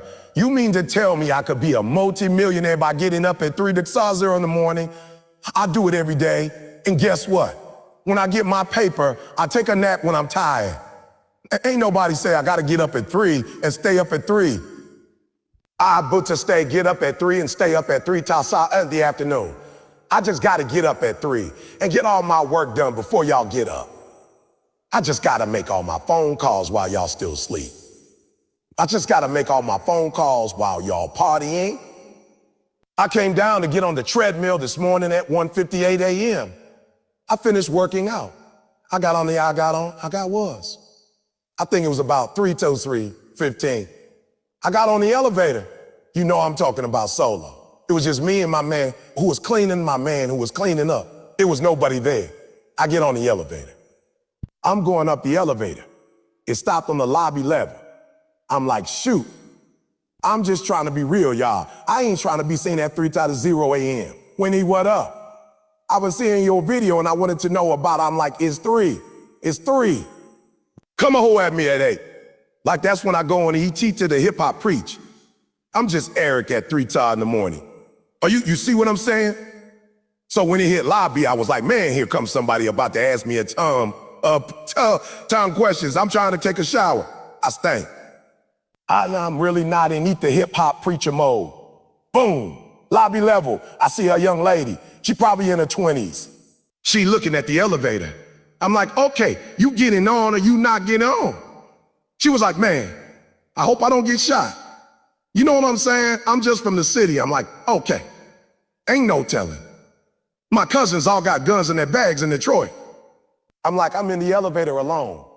Man, I should have got up earlier. You know what I'm saying?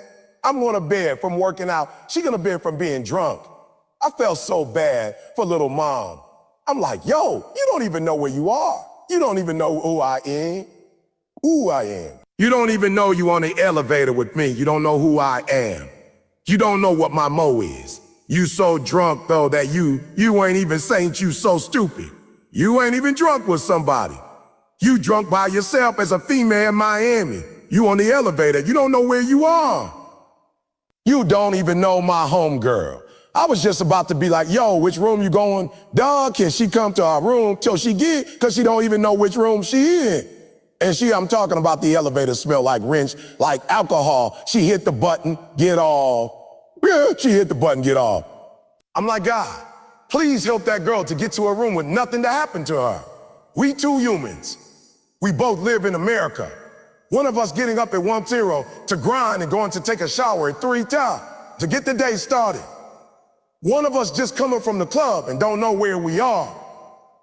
You saying don't go to club? Yeah, go to a club. But don't go to a club and you don't know you went to the club. Then why did you go if you can't remember what you did? You might as well not go. Me and you had the same fun. I ain't go. You went, but we both don't remember nothing about the club. Like that don't even make sense. Or at least have somebody have enough sense to roll with somebody who don't. I'm just saying when we was coming up on the block, Bob, all of us, we came up. Somebody else, I was the dude. Somebody gonna drive us home. We ain't just hanging out drunk and get driving. Somebody gonna be. Somebody could put G. Are you hearing what I'm saying? That's a poverty mindset. And so I need you to think about when you go home. What do you need to change? Good. Over here, talk to me. What's that thing you need to change?